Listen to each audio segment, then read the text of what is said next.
1, 2. You got it? Check. 1, 2. Okay, let me go to mic 3.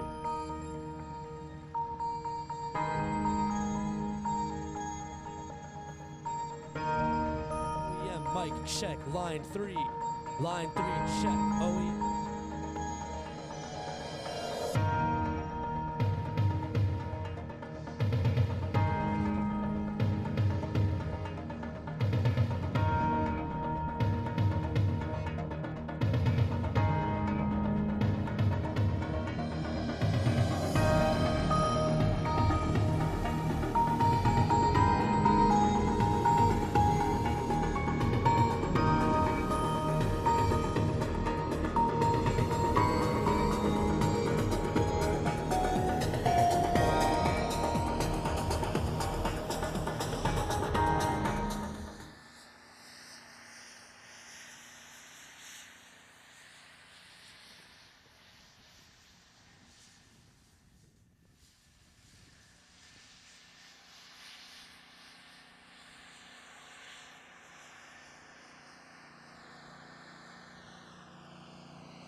All right, ready to go. Hold on.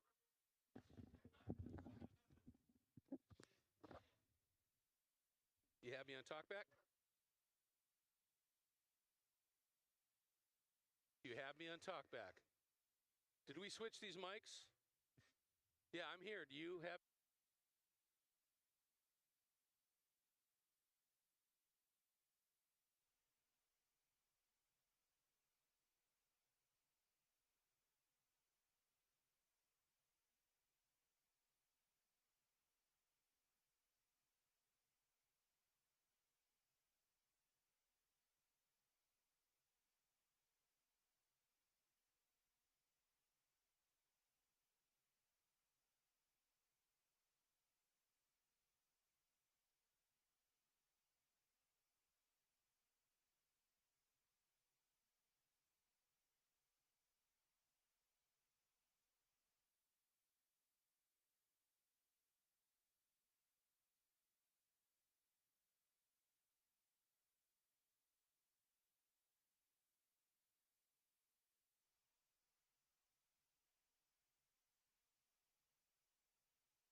Have me?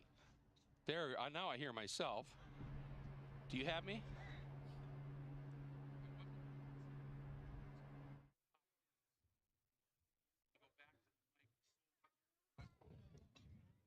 Check 1, 2. Check on mic. On mic. Do you have me, Manny?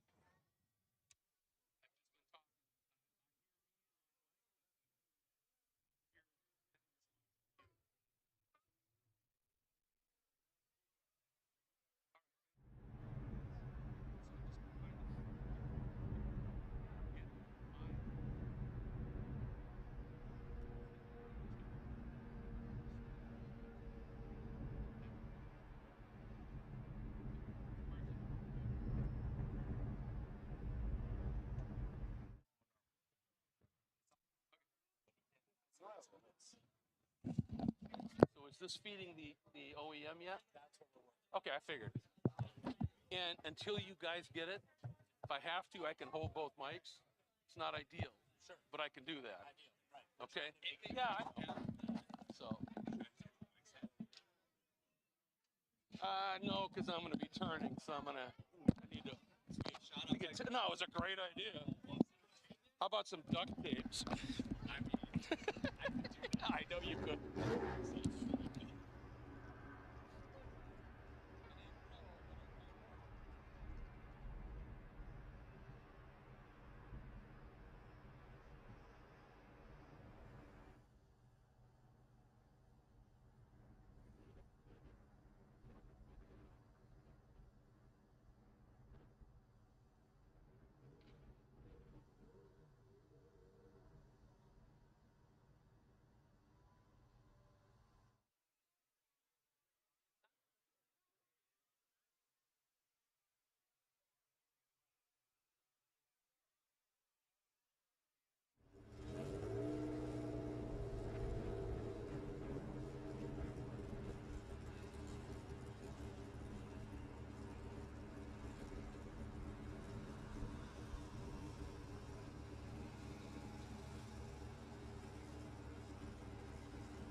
You're not seeing program here at all. They're putting up the map, schedule.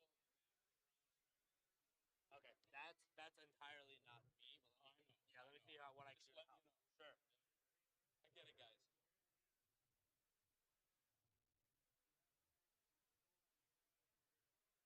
It was.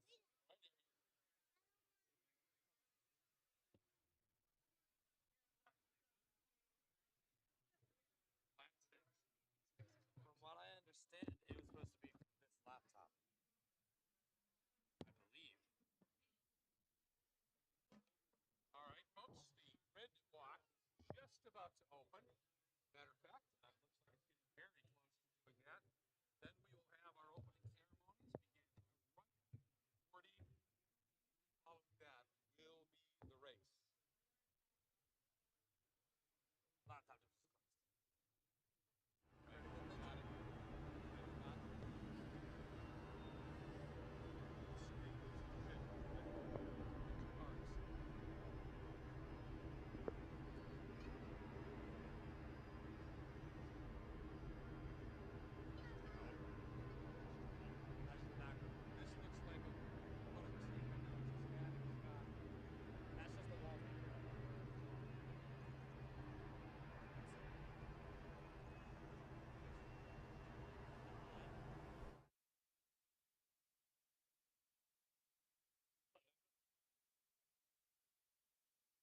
Leave my bag right here.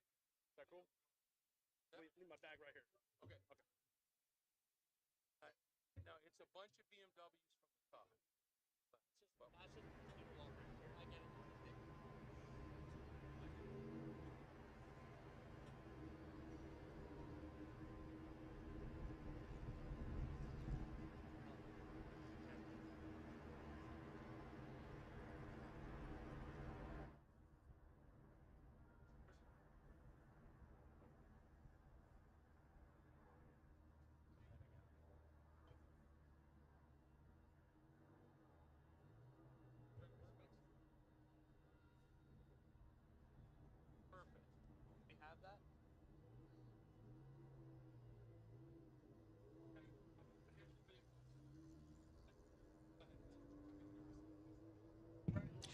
All right, ladies and gentlemen, we are closing in on the start of this grid walk.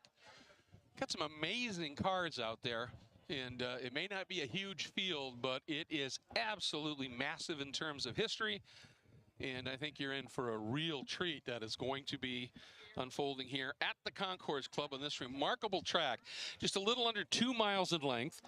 It is a serpentine place, and that is completely by design, because this track here at the Concourse Club is designed first and foremost as a training facility. And the whole idea of this facility is to be able to take drivers with coaching and show them how to drive a technical track. And a technical track is one where you're more into what's called mechanical grip, or the grip that is provided by the suspension and tires, as opposed to wings and aerodynamics and all of that. So what happens when you have these on a track like this, if you can't understand and be able to drive with just mechanical grip, to sense the grip limits of the car itself without any kind of artificial aid like aerodynamics, you simply will never be quick in any kind of a car. So you always want to learn to drive a car on a very technical, difficult, challenging, slow, or a track that has some very slow technical corners. And we're overlooking up here 2 of the very best, 8, which is called Ocho, and 9, which is called Rack Stop. Rack Stop meaning it is the hardest, tightest turn, and oftentimes your steering wheel is locked from lock to lock. And you need to understand how not to overdrive your car in the slow corners, because if you overdrive the car, it means you're overdriving the tires. And that is the real key here, is you do not want to be overdriving tires, because if you push those tires, you slide the front, so you snap the rear around. You literally hurt the tires, and they will lose grip very fast if you continue to do that. So you want to have to learn to drive in tight corners where you can feel that edge. You can say, okay, this is the limit. If I go past this, I'm going to hurt these tires. Once you master that, then you can move into faster tracks, where now you can start to just fling it through sweepers and all that, because you have that edge feel, for lack of a better term, and you can also start to use aerodynamics.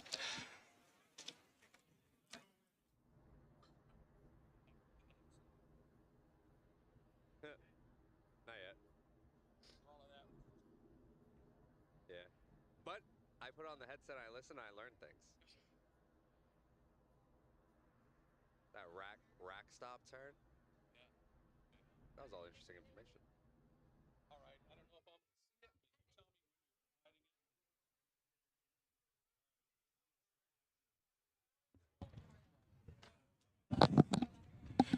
All right, folks, those of you joining us on the stream, you can see now, as we want to welcome you officially to our first time streaming live coverage of the glorious Flat Six Fest here at the Concourse Club.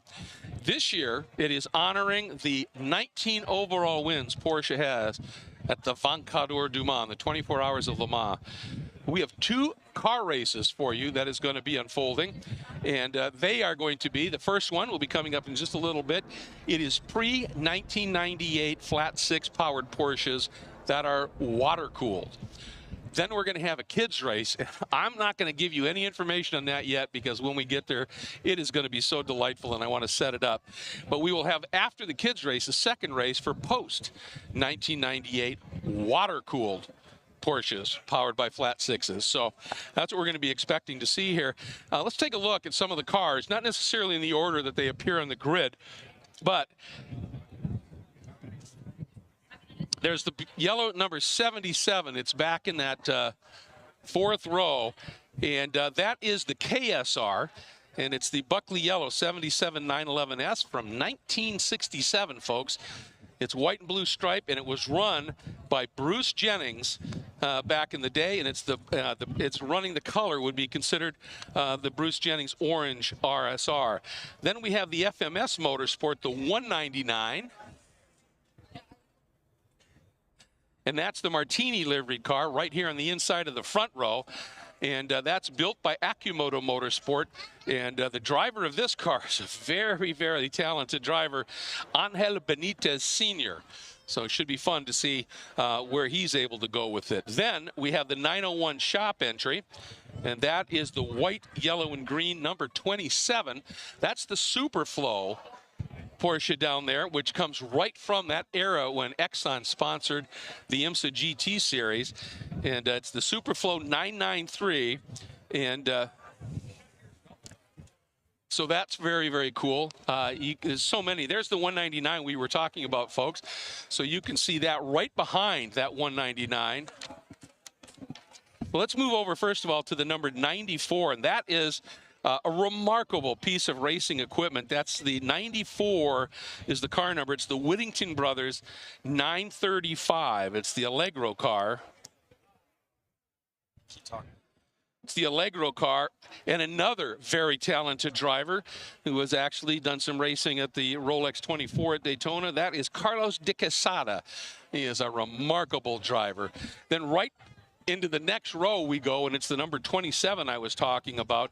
And again, if you were a fan of the original IMSA, you'll remember the Exxon Superflow sponsorship of the IMSA GT category in that era, and it is a really special piece of history that we are going to be enjoying down there. It's a 993 Porsche. Then alongside of that is the number 22 that we are going to be moving over to have a look at. And that is the blue and yellow. That's a 993 Cup car, and that's also run by the 901 shop. So that's another superb car. Then behind them we go to the number 27, and that is the black and orange. It's another 27, but it is a white one. And that is looking for, that is a 901 shop car, I believe.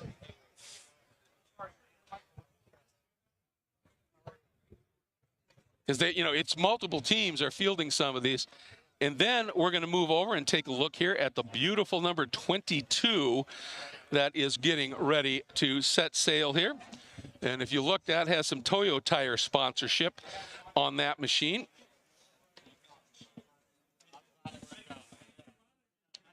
Then the 77, and that is that incredible car. Talk about some history here. The Buckley Yellow number 77, the 911S.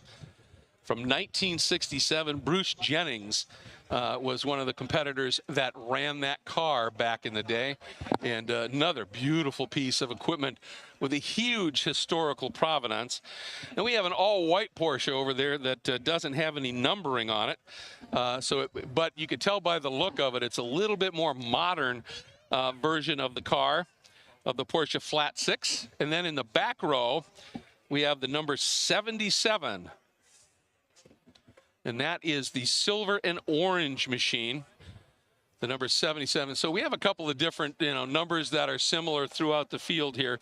But that is our starting lineup for this race. And looking forward to seeing these cars out on track and putting on a show for you. Again, these are the pre-1998, which means air-cooled Porsches. And they existed as an air-cooled car. I mean, every other manufacturer really said, we got to go to water-cooled. But Porsche, with its just magnificent engineering, they were able to maintain the air-cooled concept and run it much longer and incredibly competitively over everybody else. Now, the one thing when you take a look at this field here, and again, this is not a hardcore race here. It's more of an exhibition in a way, but it's beautiful. But keep in mind that yellow 94, that Porsche 935, that is truly, in terms of speed, an absolute beast. Massive horsepower coming out of the turbo in the back of that Flat 6. Back in the day, that's the kind of car that if you're a historian, Peter Gregg and Hurley Haywood wheeled to many, many wins over the years in that machine. And that type of machine, absolutely an incredible beast, capable of extraordinary speeds. John Paul Jr., in fact, in the blue John Paul Racing car, was able to win the IMSA championship back in the day. And did an absolutely incredible job. So that car, in theory, could just fly around here. We'll see who's going to go out and what kind of speed they're going to get after. Now, like I said, Carlos de Quesada, if he's doing the driving, he is a really talented driver, has raced at the pro level a number of times. So it should be a lot of fun to watch. But that car is just a beast. And what made that car such a challenge, and you think about Porsches in general, from this era we're talking, the engine is literally over and behind the rear wheels. So they had a massive what's called pendulum effect in terms of the momentum and the centrifugal force of the car. You had to drive these Porsches differently than any other car, because even if you were in a mid-engine car, the car is very balanced, right? But in these cars, with as some of the announcers would say, the big lump behind the rear wheels, you had to get the car very straightened out before you could seriously go to throttle. Because if you were still had a lot of steering input into the front, and you went to throttle and you were near the limit through the corner, that little bit of throttle, that massive momentum swing would kick that back end out.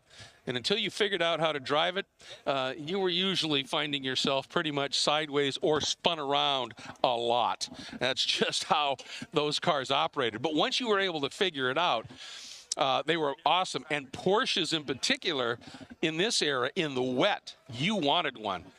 Because, yes, you had that pendulum effect, but in the wet, you're just slower generally, right?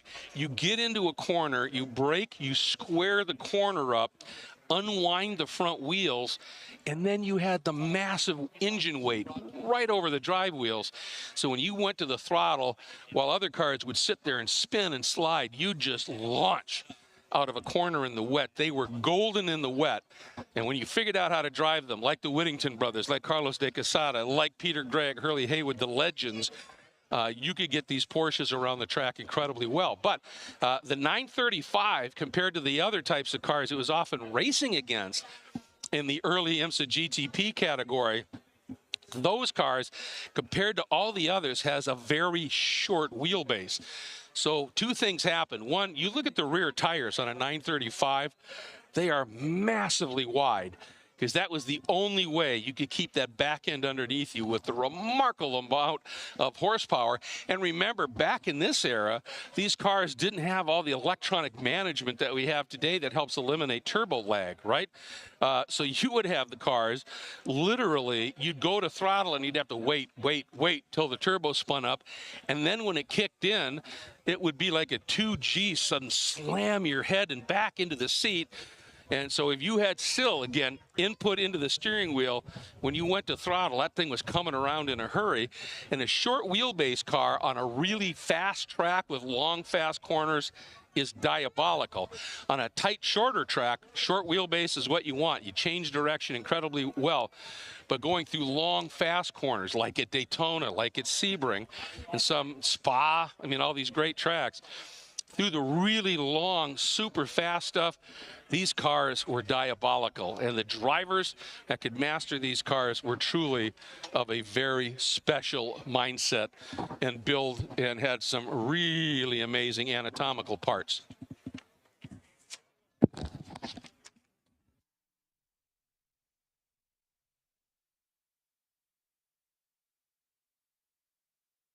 Yep. Glad you're okay. So it's a real treat here to be able to watch these cars.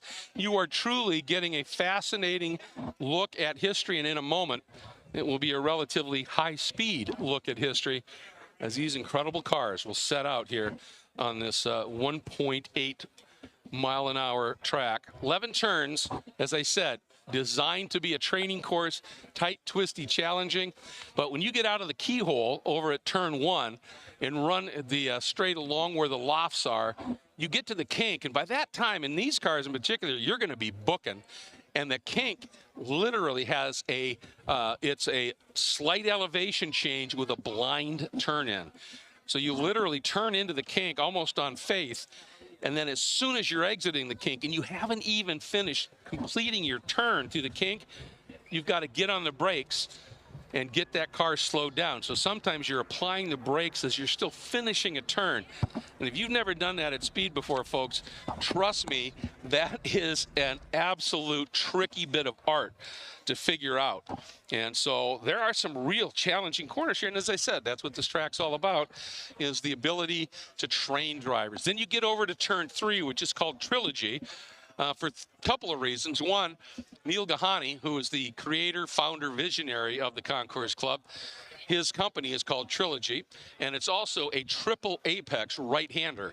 And what that means is there's literally the apex, folks, if you're not real familiar with racing, the apex is the closest point to the inside of the turn. You just want to nick that curve as you go through a corner.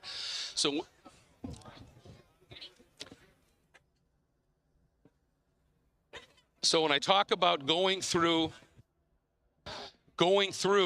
and hitting the apex, that's what I mean. As you turn into a corner, the closest point to the inside, you enter the corner from as wide as you can, turn down to the apex, then exit as far wide out as you can. You want to open the arc up through that turn. That allows you to have less angle, which means you're scrubbing less and you can go through the turn faster, right? So that is what we're talking about.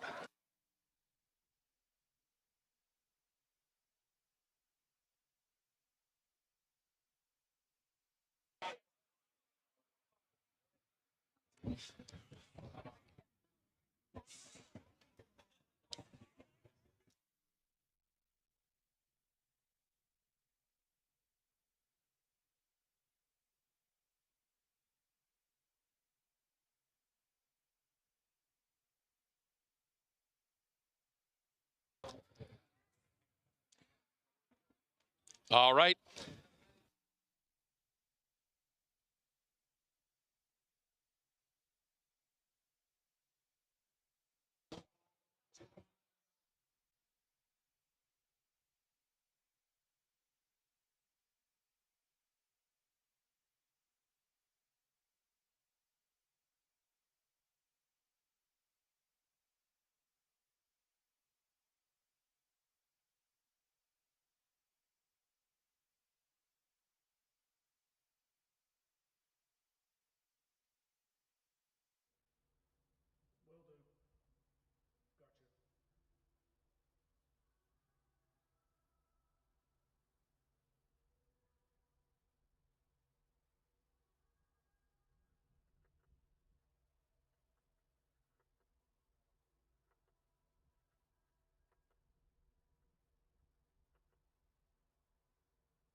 And welcome back to our coverage here.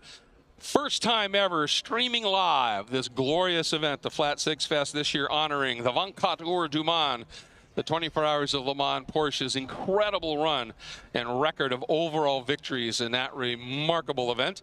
The legendary 24 Hours of Le Mans Mecca to sports car racing, and we're creating that. Just a little bit here, we have the incredible facade that was built here by the Concours Club staff to recreate the downtown area in Le Mans where scrutineering has been held for many years. And we have a number of cars and drivers here to sort of recreate. Now this, of course, would be pre-98 Le Mans is what we're talking about. And so it's quite literally going to be just a tremendous walk or high-speed ride through history. Having a nice shot there of Carlos de Quesada as he is getting ready to climb on board that beautiful 935 Porsche. And then car number 22, the yellow machine back there, and you can see the driver getting ready to climb on board that beautiful machine.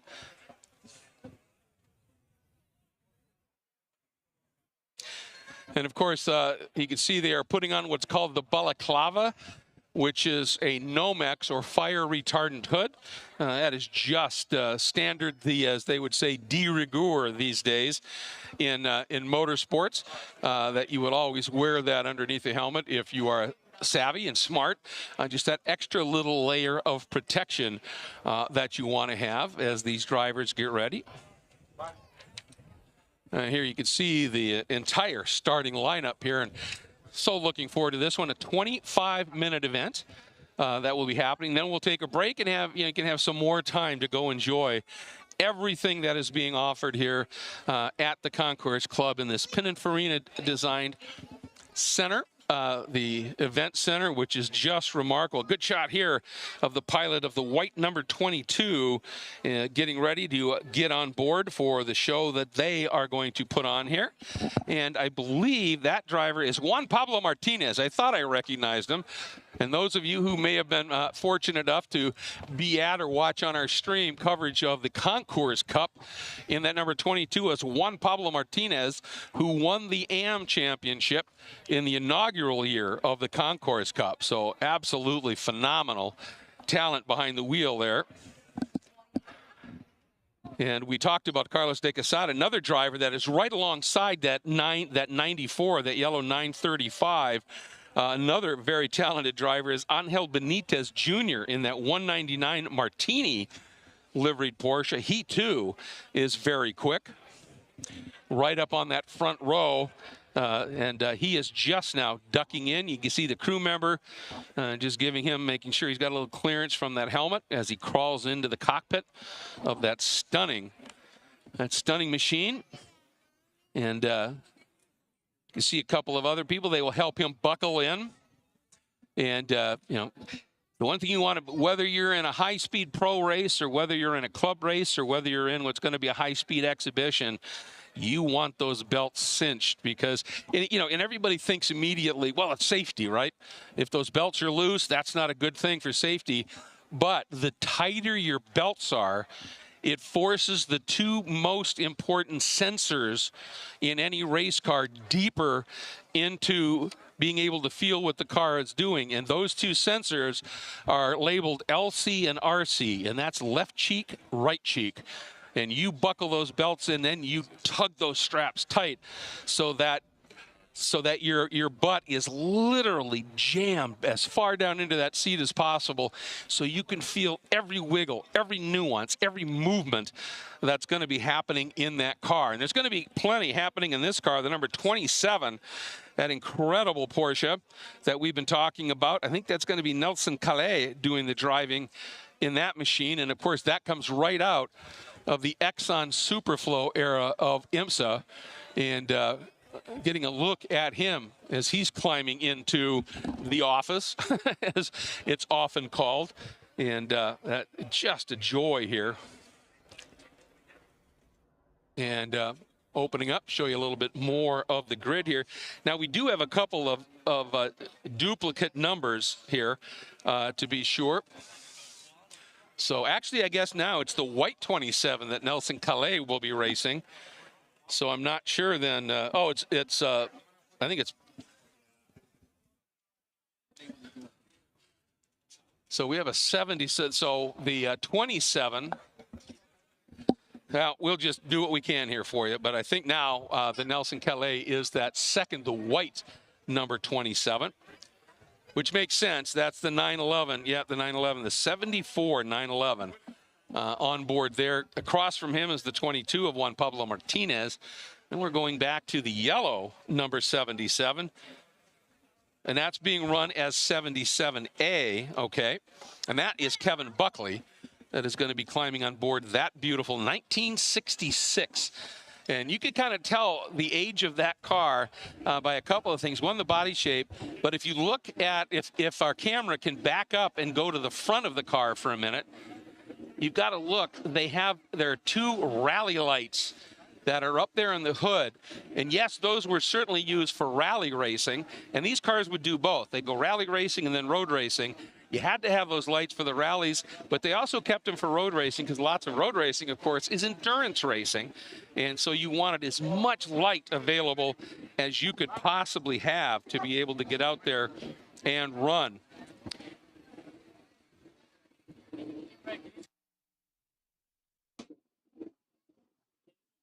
For 5 seconds, just talk on your headset. Don't use this. I want to actually put it off. Yeah.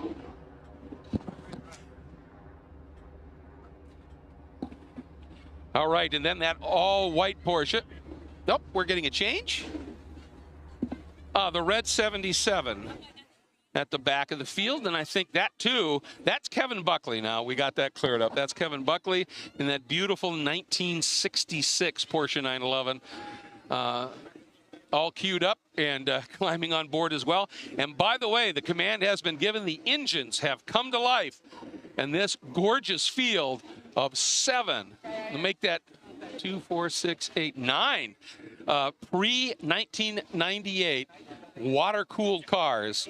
And they are now, I'll tell you, there is no better sound in the world than a bunch of flat 6 Porsches coming to life and then heading out onto the grid. Now there are those, and I'm one of them who would say, you know, there's something special about a V12. There's a great sound to a V10, but that rasp of a flat 6 Porsche is absolutely remarkable. So it's really cool. Cars are making their way out on the grid, and with that, I get to welcome in my co-announcer here, my analyst, and the president of this remarkable facility, Aaron Weiss. And Aaron, you were down there. Elba's version of the U.S. anthem for the Cup is always stunning. This one, she also got to sing the French anthem, and she sang that like she is a la Francois. Thank you for the welcome, and thanks everybody for joining us. And you're exactly right. She is one of the most talented singers we've ever seen. I mean, we've got a lot of people here who are very worldly, who've been to a tremendous amount of events, and the general consensus is she sings one of the best national anthems any of us had ever heard. And she lived up to it today. It really adds to the vibe and the energy of these kind of events to have that level. Yeah, it's incredible. It truly gave it the international flair. And, of course, this year, Flat 6 Fest for the first time being streamed and honoring Porsche's incredible record of overall wins at the Vainqueur du Mans. So to have that French anthem sung. Well. I was telling people as I walked into the building here, and on the left, you had pictures and posters of all 19 of Porsche's wins. And I looked up, and there was 1998, the year that Ortelli and McNish. It was a fabulous year. Yeah. The GT1 car. That was the first Le Mans I ever announced. Wow, and that's a great car. Vision. That car really stood. Still my favorite. One of the most collectible cars to this day. It is. Now, if you can even see one, you're a lucky person. Speaking of lucky people, the cars that we see on the grid here today are just absolutely phenomenal. I mean, so many of these are members, but some are some valued guests who all come out here and offered their time and brought their valuable pieces out here so that we could all enjoy it, because I'm a firm believer that a static car show is kind of sad. Yeah, these cars were meant to be shown at speed. Otherwise, they're and I've often said a car is just a beautiful statue until you stick a driver in it. That's exactly right. And then it comes alive. You don't really understand, the passion that gets behind these cars until you see them, you smell them, you hear it. I mean, the whistling wastegate of the 935, the aggressive bark of a flat six through straight pipes. These are things that I cherish. Well, and that's the visceral thing that makes you a race fan. It's when you come to a track. You can watch racing on TV, and it can be okay. But it's not until you get to the track and that first car comes by you at speed and you go, oh, that's what this is all about. Yeah, exactly right. I mean, what an incredible field we have out here. Goes right through to your soul. Yeah, I mean, starting with the field out there, that 935, the Moby Dick, that thing is absolutely fabulous. All right, we're green. And immediately, the horsepower, Aaron, of that 935 jumps into the lead. You would expect that. But in the corners, that thing could be a real handful compared to some of these other cars. Yeah, and I think it's probably a real handful in the slower speed stuff. Yeah. And, that is Carlos de Quesada driving that car. He's an incredibly experienced and talented guy, but it is his first day on this course. And some of the competitors have a lot of laps. We have our founding member, Nelson Coyote, out there. He's got as many laps as anybody. So despite having only half the horsepower, I have a feeling he will be getting a little further up in the field. But what a great mix. This isn't what you might see at a traditional race, because this is a show for our fans. We wanted to put on something everybody could enjoy. So these cars aren't really necessarily all competitive against each other, but they all represent a different era in Porsche's history. And that's what we wanted to really show off. Look at the pace of that 94 on the throttle in the fastest section of this track. Just motors away. But that battle for second is absolutely incredible. The Exxon Superflow car right there in third and is hounding that car in second. And we expected to see this. One of the nice things about a tight track, this type of training, technical track, it promotes really good racing. Yeah, for sure. And, that car is driven by Brady Refening, and he's been in the racing world his whole life. His father was a successful IMSA racer. He's graced us. He's driving one of the cars out here as well, Jack Refening. Oh, how cool is that? I saw Brady on the grid, and I looked at that Superflow car, and I told him, Ben, I remember that car. It reminds me of back in the mid-90s when I used to drink beer, and way too much of it.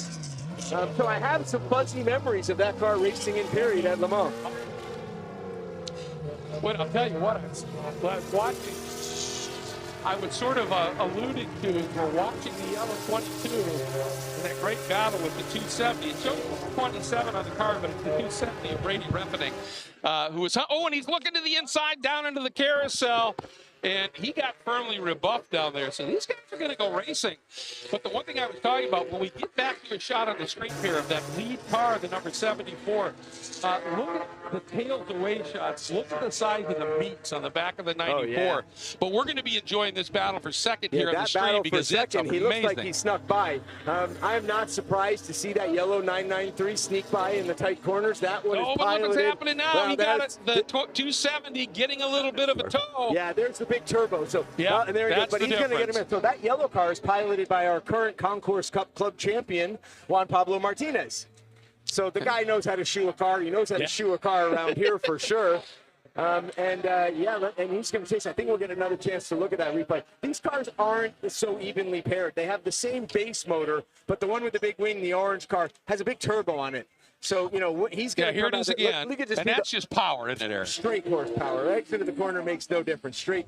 Listen to the wastegate sing on that number 34. Oh, my God. That Superflow car is fabulous. That is one of the icons of Porsche racing in the U.S. Oh, it is. 993 was, I think, the pinnacle of the air-cooled cars. It really was the last of the air-cooled cars. And this was one of the most advanced derivatives of that particular car. And that era, Exxon, with their sponsorship of the IMSA GT series back in the day, some of the finest GT racing on the planet, bar none, at that time. And so it's just awesome to see us drop back and see what's going on there. But again, Juan Pablo Martinez and Refening having a good battle. Interesting to me, a little bit farther back in the pack, that 199 Martini levered car of Angel Benitez. He is a fast driver and just seems to be having a little bit of a problem coming to grips with things at this point. Yeah, I don't think he's been in that car in quite a while. He's been racing in some modern Porsches. So to get back to a gear gearbox in Hillco Township. I think that's your Probably that's it. takes a little bit of adjustment. You know, that yellow car out there you see with the black stripe, that's a fabulous car. That car is driven by Kevin Buckley. Oh. That is an incredibly historic car. If any of you guys have heard of the Speed Merchants or Michael Kaiser, that was his actual car. That thing is an absolute piece of history. It is probably one of the best documented racing 911s by virtue of the fact that it was driven by a guy who was involved in the media. Yeah, I mean, that makes a huge difference, doesn't it, to exposure. And then given a pretty good run out there, let's go in. We're taking a look here at the white number 22. That's out there. I think that's Tom McGlynn in that 964 car. Exactly right. Yeah, we have a couple numbers that are close. That is Tom McGlynn. He's a guest to the club. And when you called and said, I'd like to bring out a 964, we just said yes. Yeah, exactly. Yes, bring it. Not very many of those cars. No. Believe it or not, for how collectible they are today, they weren't particularly popular in the day. I think it was the last version of that early chassis. And when the press leaked that there was a new one coming, the 993, nobody was buying those cars, and they all wanted the newest, latest, greatest. And look at that, all these years later, I think it may even be more collectible, particularly in this cup circuit. And I think, that's sort of how it goes, isn't it? Is you think, all right, I don't want this anymore, and you get rid of it, and then years later you go, wow, was that a mistake? And those are really neat cars. They're incredibly analog compared to the cars that we use today. You know, he has ABS, but there's no power steering. He's got to match the regs. He's gear shifting the car. There's no TC to speak of. It's a real driver's car there. Yeah, it truly is. There's no question. And I think, I had considered that Angel Benitez Jr., the junior part tells you that most of his racing has been done with at least sequential, probably paddle shift, and he's actually in the pits. He has pulled into the pit, so he has sensed some sort of an issue in there. Yeah, I think he's probably also experiencing the fact that in modern cars, they don't have nearly as many mechanical issues as we used to have back in the day. The machines nowadays, we even talk about it at Lamar, it's a 24-hour sprint race. It is nowadays. Out there here. Back these folks, they really needed to know when to push and how much to push, and more importantly, when not to push. So having that balancing act between aggression and restraint is really one of the keys to success in any kind of race, so particularly in vintage racing. And you see that car out there that doesn't really have a number on it. I think that might be Michael Polzer. That's another 993 Cup car. Yeah, we're following him around right now. 993 Cup. Michael's a member of our club. He is a true lover of Porsche. As I've told him before, that's a guy who really knows how to play with cars. Every week he's doing something car related. He spends part of his time in Europe. He drives through the mountains. He's at the Nürburgring. His son is racing in endurance racing there. He's fully embedded in the Porsche world. And when he heard this event was going on, the reason the car is so white is he hasn't had it very long. Ah, okay. And he hasn't had a chance to even graphic it. But he's been driving it at the club. He's been practicing, and we invited him to this event. He just said, yes, I did. And that's the kind of members we have. They're so supportive of our club. We're so lucky to have these guys willing to share their toys with us. Looks like he's having a pretty good dice with Kevin there. They both have the laps in the club. Kevin's driven that car here before, and Kevin's done a lot of racing. He was recently competing in the HSR Classic 24-hour Daytona in that yellow car. Oh, I mean, and again, that car is, some of these cars, there are some that are beautiful, but some are just downright evocative of the era that they ran in, and that's one of them with the rally lights that they used to run on the front of those cars. I mean, it just brings you back in time. And he ran a little wide and down underneath. Big move nice there. Pass. And nice job as Polzer snuck through on the inside. And that was just that Buckley got in a little hot down on the car. That's a tricky turn there. I wonder if Michael was showing him the nose a little bit. He showed him the nose, and he got slightly distracted, and he jumped in there. Yeah, let's go back, take a look at that, because that was just a classic moment of the guy in front just missing the turning. Watch it here, Aaron, as he comes up right there, and you can see got in a little hot and down underneath went the 70. That was just a beautiful pass. And, that's respectful driving on both sides of that. Yeah. Well, that's one of the nice things about these types of races is, one, these cars are incredibly valuable, the historical significance, and two, they're out here for fun. The last thing they want to do is be taking a car, loading up on a trailer that's dinged and broken on the way out of here. So they race with respect, they race with joy, and they put on a hell of a show for us. And these guys are aware that part of what they're doing here is entertaining us. So they're going to get out there and they're going to run these cars. They're not going to make dumb decisions. These are pieces of history. I mean, I love seeing these museum pieces out here in action. racing. Yeah. You know, this is what it's all about, and these guys are going to make sure we get a good show, but they're not going to do anything stupid. Well, talk about the speed, the differential because of the spread. We're in lap traffic here. That 935 has already made it all the way around our 2-mile circuit and caught up to the backside of the other in just a few minutes. I'll tell you, though, what's really impressing me, you think about the horsepower differential between that 935 turbo and the 911 Superflow, 993 Superflow car. They're only 5.5 seconds apart, which tells you that Brady Revening is running that car. He's driving the wheels off. Brady is doing cars. Also, 20 years of technology difference between those cars. Well, that's true, too. The 935 was one of the earliest turbos. Yeah. And the Superflow car had, the benefit of years of development. That's turbo. true. So That's true. Pretty incredible. And Brady is a very talented driver. He's always sharp in whatever he gets in. I've had the pleasure of racing against him a couple times, and that's a respectful but very clean driver. Boy, and you just saw the speed of that 935 through traffic on that fast section of track. Just went right around on Buckley and Polzer, as you called it, Aaron, working his way up through the field. Next to be the 22 of Tom McGlynn will be the next car that he should be catching. Again, this is a 25-minute race, but we still have 15 minutes to go, and you just can't have enough time to watch these remarkable cars and these these glimpses into history. For sure. And there's Brady in that Superflow car working his way through the traffic as well. The guy's super precise, Yeah.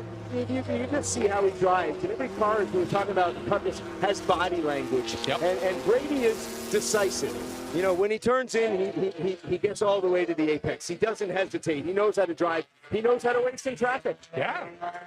And the one thing that I'm noticing, and this is Carlos de Quesada, you can't take, no matter if it's a historic car or whatever, you can't take the racer out of the driver. And I'm watching Carlos. He's bouncing off curbs. He is driving and having a blast. These cars are meant to be run at full throttle. I don't think you can run these things halfway. I think you No. probably get into more danger trying to be hesitant and hold back. So I think you have a speed. Yes, there's more of a push and less of a push. But in general, those variations are probably a second or two a lap. They're not huge variations. Exactly. These guys are on it. They're driving hard, and absolutely love to see it here. There's the number 22 of Juan Pablo Martinez, as he is hanging on to a very solid third place here. In front of the 22 of McGlynn, then the 51, which is that no-numbered car, essentially a Polzer. And these guys are putting on a show here. But again, and as Aaron pointed out, the technology of that car sitting in second, this Exxon Superflow car, a decade or more, advanced, but that's keeping it kind of fun here. Exactly. When we group these, we have a second race this afternoon. We have two groups. We chose 1998 as a break point, and that was an important year for Porsche. That was really the move from air-cooled to liquid-cooled. So there's a big break point. So what you see, the number 94 that's leading the race was a full-blown Le Mans car, but early in their evolution. That was a late 70s car, and it had early turbos, and they were exploring. By the time you get to the Superflow or Polzer's car, those were the very last of those air-cooled cars. The 993 was the final derivative. And then you got a spread in between. The Kevin Buckley's car out here, this yellow 77 car, that was like a 69S, I believe. Yeah, and I wanted to ask you about something. In the 935 car that's out front, you were talking about the early Le Mans, the lack of tech. I talked about the big meets, just to keep it. Talk quickly about the turbo lag of those beasts. Look, I've only had the opportunity to drive them around incredibly respectfully. I've never pushed one at that speed. You know it. The turbo technology came a long way, and you said a turbo lag. I've read a lot. I talked to a lot of these drivers and heard all the stories. As you know, I'm a student of the sport. Oh, yeah. I've heard that these guys would find techniques to literally get on the throttle seconds before they actually wanted the power. And one of the key skill sets of the factory drivers was understanding that turbo lag. And for those of you that don't know, what a turbocharger is it's an air pump. So it uses exhaust gas to compress air to feed more oxygen into the cylinder. In the early days, it took time. You hit the gas, the car had to start, the motor started running, the exhaust came out, it filled the turbo inlets, it filled that side of the turbo. Then all that boost had to go through compressed lines. Modern cars, you don't feel it anymore. The BMWs we were running yesterday, there's no lag at all. But in these cars, there was. And it's part of the driving technique, and it's part of the challenge, I remember I went to the test day or the media day at Brainerd International Raceway in the late or the mid 70s when Peter Gregg was driving the Brumos 935. Yeah. And I was standing at the exit of turn 10, which of course launched in that mile-long straight. And talk about understanding turbo lag, because I knew even then what turbo lag was. And I could hear him as he was literally entering the corner. He was still on the brakes. I could hear the revs pick up. Spooling and he it up. timed it to perfection. As he was unwinding the wheel, all of a sudden that thing turned into a shuttle. That's why he's Peter Graham, or was Peter Graham. Yep, exactly. Those two cars running together is incredible. You can see literally one of the first 911s and one of the last air-cooled 911s. Yes. And the similarities are huge, but so are the differences. I mean, they're both running the same architecture, boxer, flat six motor that gives us the name of this event. They're both running through a manual gearbox, but the years of technology change. I think the other biggest difference in those is the rear suspension technology. You know, the car Kevin's driving, they're notoriously difficult to handle. That's a short wheelbase car. I mean, it was difficult to handle in the era. That car is one of the most famous cars for one particular picture at the Watkins Glen 6 Hour back in 71 or 72. It got in the way of a much faster Ferrari, and they shoved the car through the guardrail. And there's a famous picture of it with its race over, peeling both guardrails open and collecting a Ferrari at the same time. So the cars were very difficult to drive. You know, if you get off the throttle too soon, the back ends walk around and they move. They're one of the more challenging cars. They, by and large, they tamed that by the time they got to the 993, which is really a testament to Porsche's engineering stubbornness. I was just going to say that because I've had a number of people say to me, well, other manufacturers went to water-cooled equipment and mid-engine cars so much sooner. Why did Porsche wait till 98? And the simple answer was they didn't have to, because they were still kicking everybody else's butt. Yeah, and I think it is something about the sheer stubbornness of the engineering of the company Porsche. You know, a lot of people joke and argue that they made a poor decision hanging the engine out over the rear. And Porsche said, no way, we're going to spend like 75 years telling the rest of the world and the media that they weren't correct. And here we go. Even these modern cars you see on our skid pad, the latest, greatest RSs, the engine's still hanging out behind the rear wheels. Well, and let's not forget, if there was a ring race, you wanted a Porsche. Yeah, you put the power down.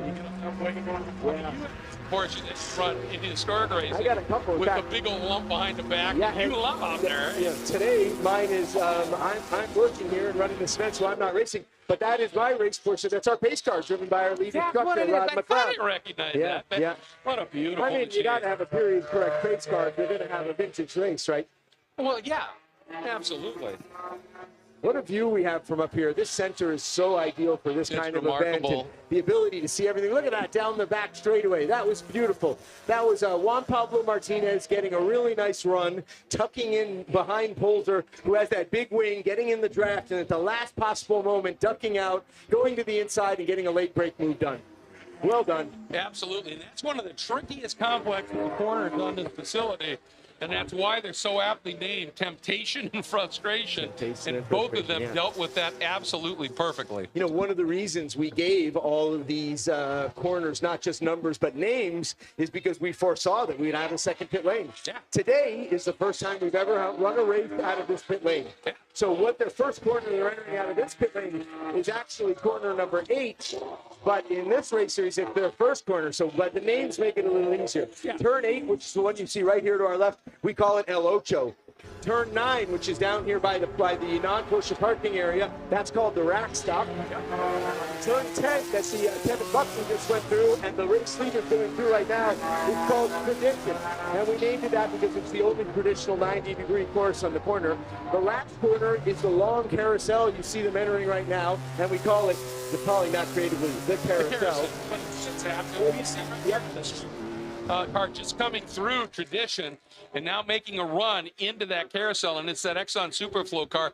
And there's a variety of different approaches to that corner depending upon, one, your driving style, and two, the car setup. Yeah. Some people hug the inside, some turn in early, flow out, and do what we call diamond the corner, so they can unwind the wheel, get on the throttle. And then I've seen others that just sort of run midline all the way through just to open the arc up. I think people like it in different ways, and it also has to do with the temperature of the track, the condition of the tires, whether you're in traffic or not in traffic.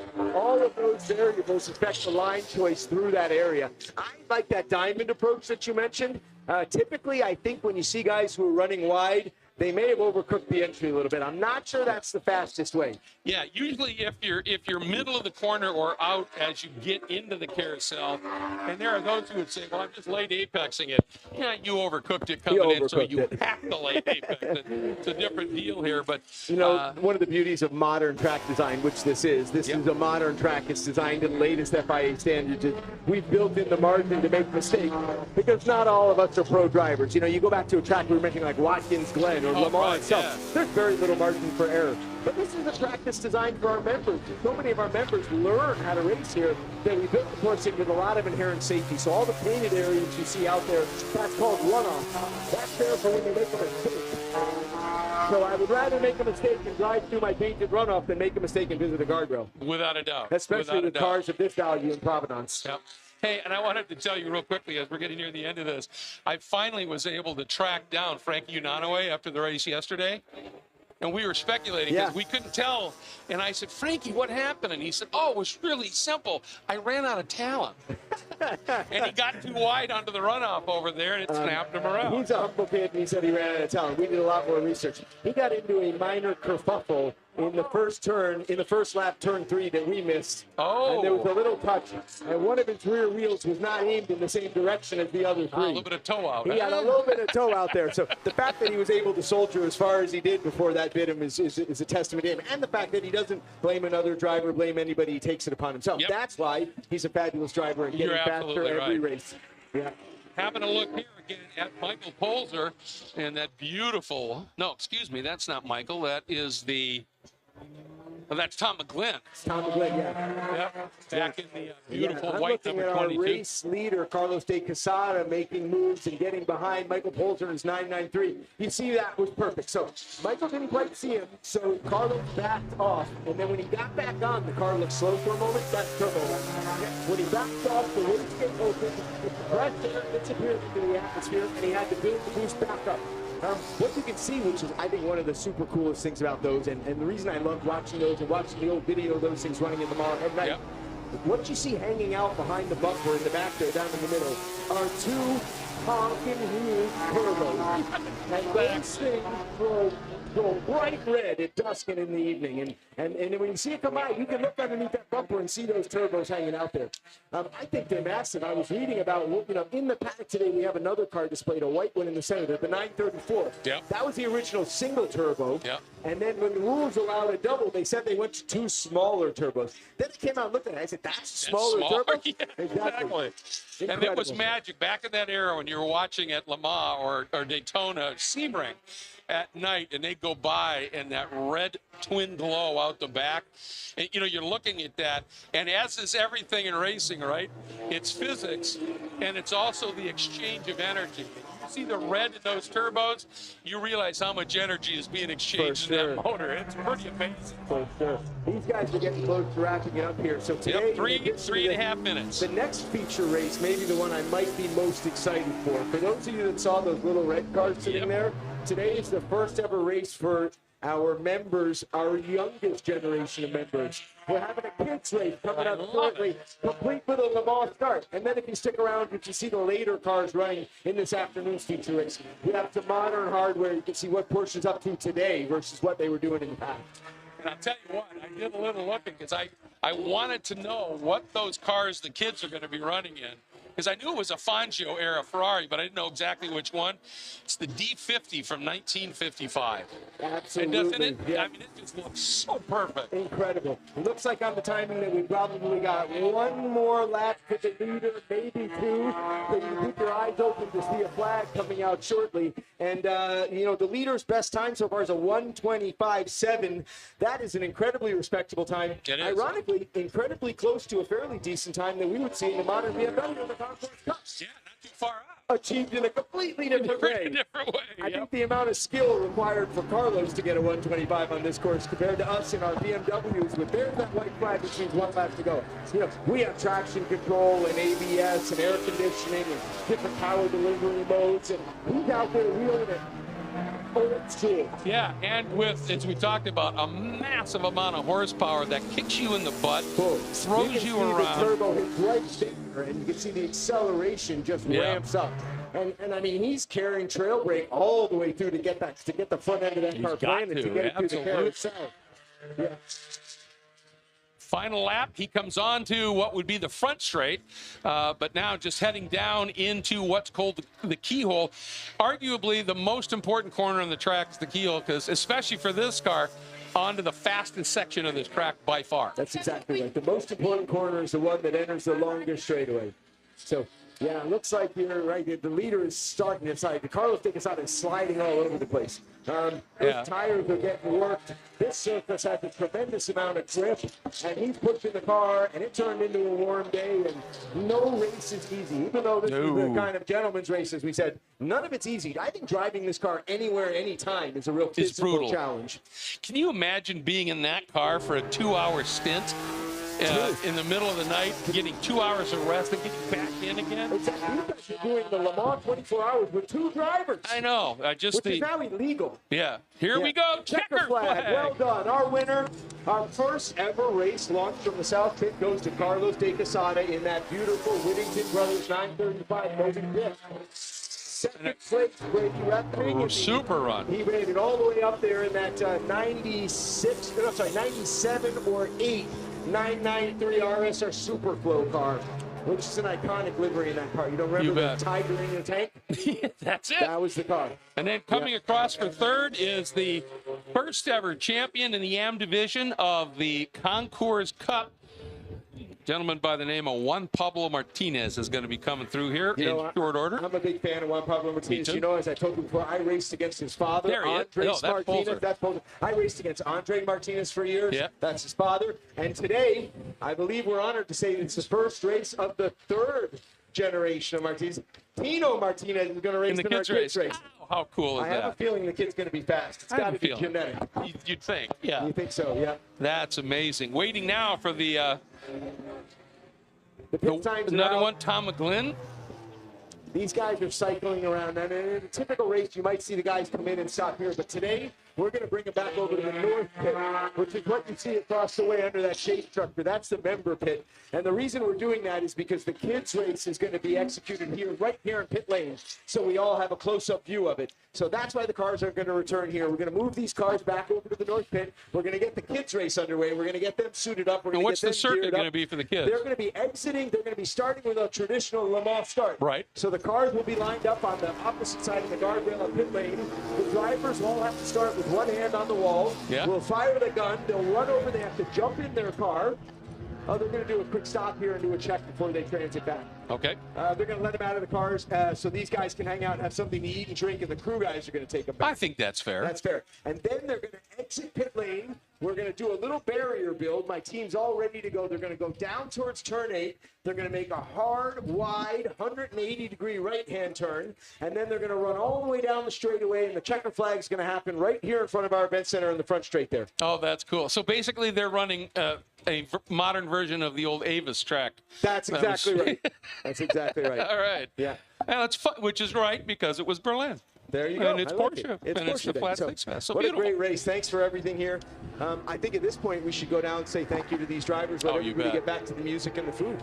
I'll let you head on down there and do the networking as you have to do here. And remember, folks, we got a little bit of a break here before the kids race comes up. Opportunity for you to come inside and check out some of the absolute remarkable display. Well, not even inside, just out front. To me, and this is just for me being a Le Mans freak and a Porsche freak and all of that, is that that incredible facade that the Concours Cup staff built here of the downtown area of Le Mans, where they do the scrutineering and some of the historical cars sitting down there.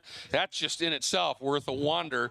Then come inside and check out all that stuff. Carlos, I don't know if Carlos can hear us, but congratulations. What a drive as he gets out of that car. And, of course, right behind him, Brady Reffening. But again, all the stuff that displays all the cars. I think that, I hear tell that there's a few Carrera GTs here, which are my all-time favorite Porsche street car. And if they had things figured out, they would have been, I think, an absolutely stunning car for Le Mans as well. Then over here on my left in the skid pad area, that is a display of some remarkable Porsche RS. machines. And then, of course, inside,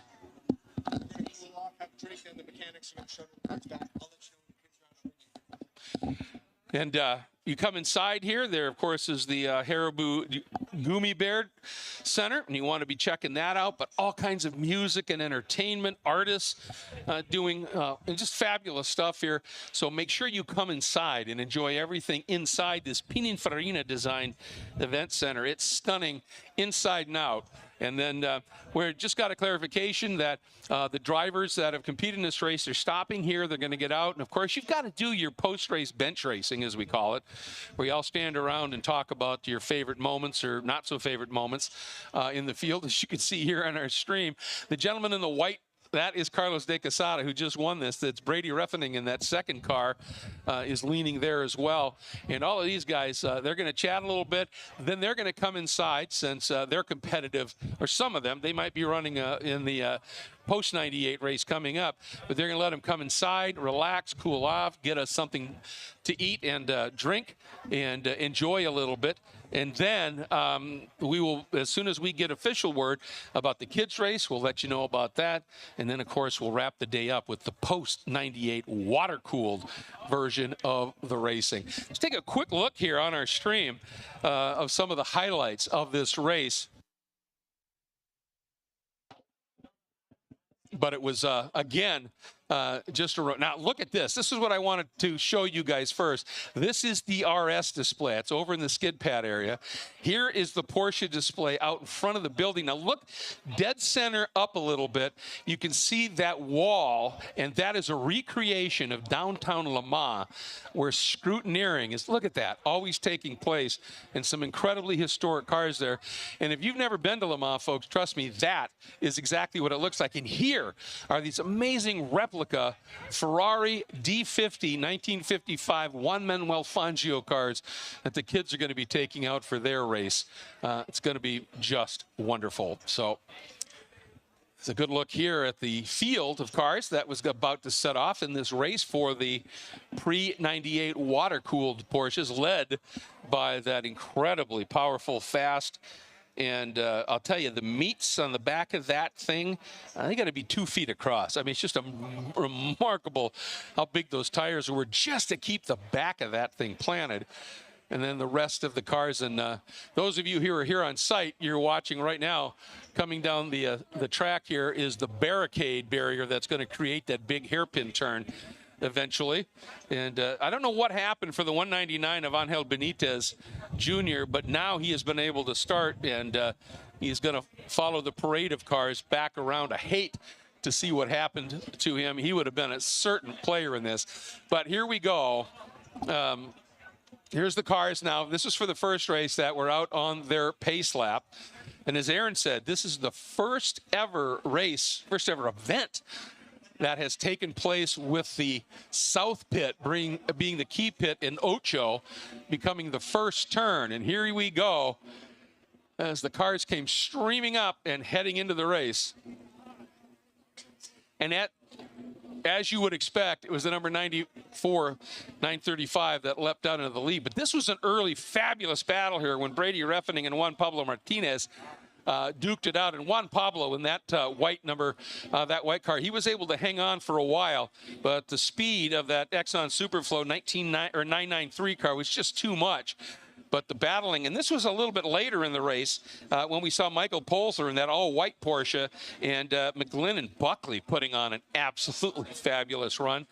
And this may have been, quote-unquote, more of an exhibition. But watching how these guys were driving these cars and bouncing off curbs, and it just really, really stout stuff here, and enjoyed watching it absolutely immensely. There's that 94 numbered Porsche 935, and just massive power. When that thing came out, you wait, because believe me, as he's exiting, just going past the apex of that turn 10, his foot was already on the mat, throttle wide open, and he just had to wait until that turbo kicked in. And you don't want that to happen unless that car is as bone straight as it can get. And just some absolutely beautiful machinery out here. A look there.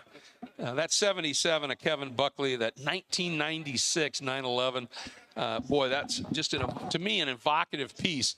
Because the first race I ever saw in person watching was 1967 Le Mans. Let me try this again. 1967 Nürburgring 1000K. As we're watching, there it is, that remarkable 935 twin turbo from 1979, folks, in the hands of Carlos de Quesada, getting the win here. And then reffing Juan Pablo Martinez, Tom McGlynn, and Michael Polzer completing the top 5 in the event. So there were some of the moments when they were doing a little bit of bench racing. But as I was saying about Buckley's car from 66, my first race that I saw in person, the 67 Nürburgring 1000K, and there were a number of those cars out there with those rally lights up in between the headlights, and every time that car went by, I was just immediately transported. Pretty just amazing for me. Hope you have all enjoyed it. We're going to take a little break here on the stream as well as in our coverage here. Give you guys a little bit of quiet in terms of the PA. We'll keep you updated with announcements as we need to, but let you go in and enjoy the music and the entertainment inside the Pininfarina Designed Event Center, or just wander and take a look at the amazing equipment here that is all part of the Flat Six Fest of 2025 here at the Concourse Club.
Think about it.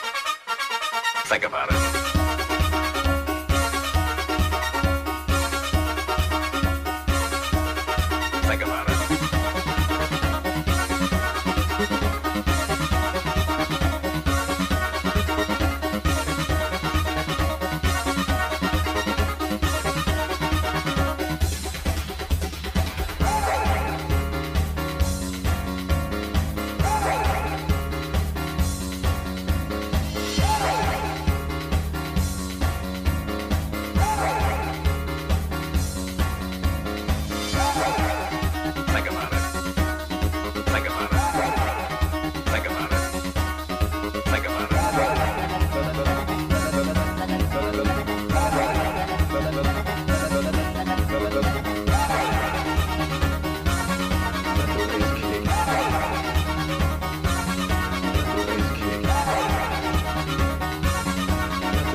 it. Think about it.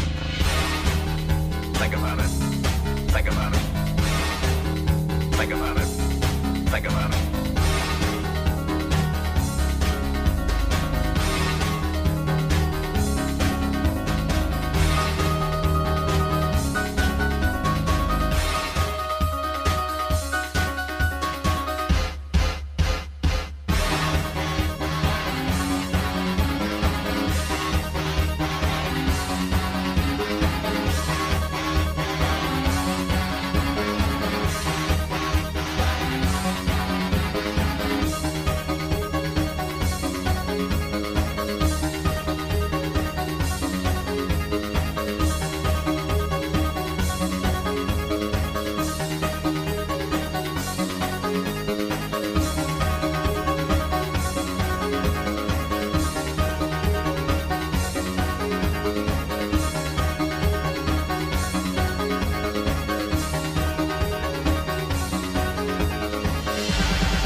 What an amazing day it has been here at the 2025 Flat Six Fest at the Concours Club.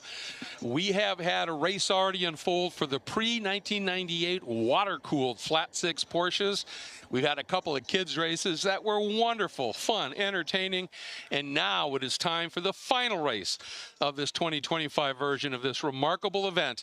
It is the post-1998 water-cooled Porsches. The air-cooled were out earlier, water-cooled now, and we are getting ready to go. And of course, the theme for this Flat Six Fest is an homage to Porsche's amazing record-winning streak overall at the 24 Heures du Mans, the 24 Hours of Le Mans. We have so many historic cars in the paddock that ran at Le Mans over the years to be looking at, so many other cars to look at. But now we get to see some of the more modern cars out on track at speed, and that is what we are looking forward to now. It should be absolutely spectacular. That first race was glorious, seeing that old Whittington Brothers 935 with just ridiculous amounts of power heading out onto the track and giving us a show, and some of the other cars of great history in that era, just phenomenal. So we are look, yeah, and you just saw that shot there. That is the mock-up, if you will, a recreation of downtown Le Mans. There it is, where scrutineering has been always done at the track. And if you've been there, they did a really amazing job of recreating that. And again, this is all part of the history of celebrating Porsche's unrivaled, truly, success at the 24 Hours of Le Mans. You can see some of the cars on display right in front there that have such history there. But now we get to see the post-98 water-cooled cars that will be heading out and putting on a show. And we have a very august lineup of drivers that are going to be out in these cars. I do want to point out that the car that will be pacing the field, the beautiful blue number 72, that's at the very front of the field, actually belongs to our own Aaron Weiss, president of the Concours Club. It is a treasure of his. He said, I've always wanted one of these. And he said, when we were going to do this, we needed a period car to be able to show what it is and be able to showcase and lead these cars around. And there it is. What a beautiful piece. And then he's got another one that is race prep that he races extraordinarily well in HSR or historic racing. And Aaron will be up here after we get this race unfolding. But at this point, folks, let's take a look at this field. And we're going to start at the back of the field where we have one of our most august drivers in this race.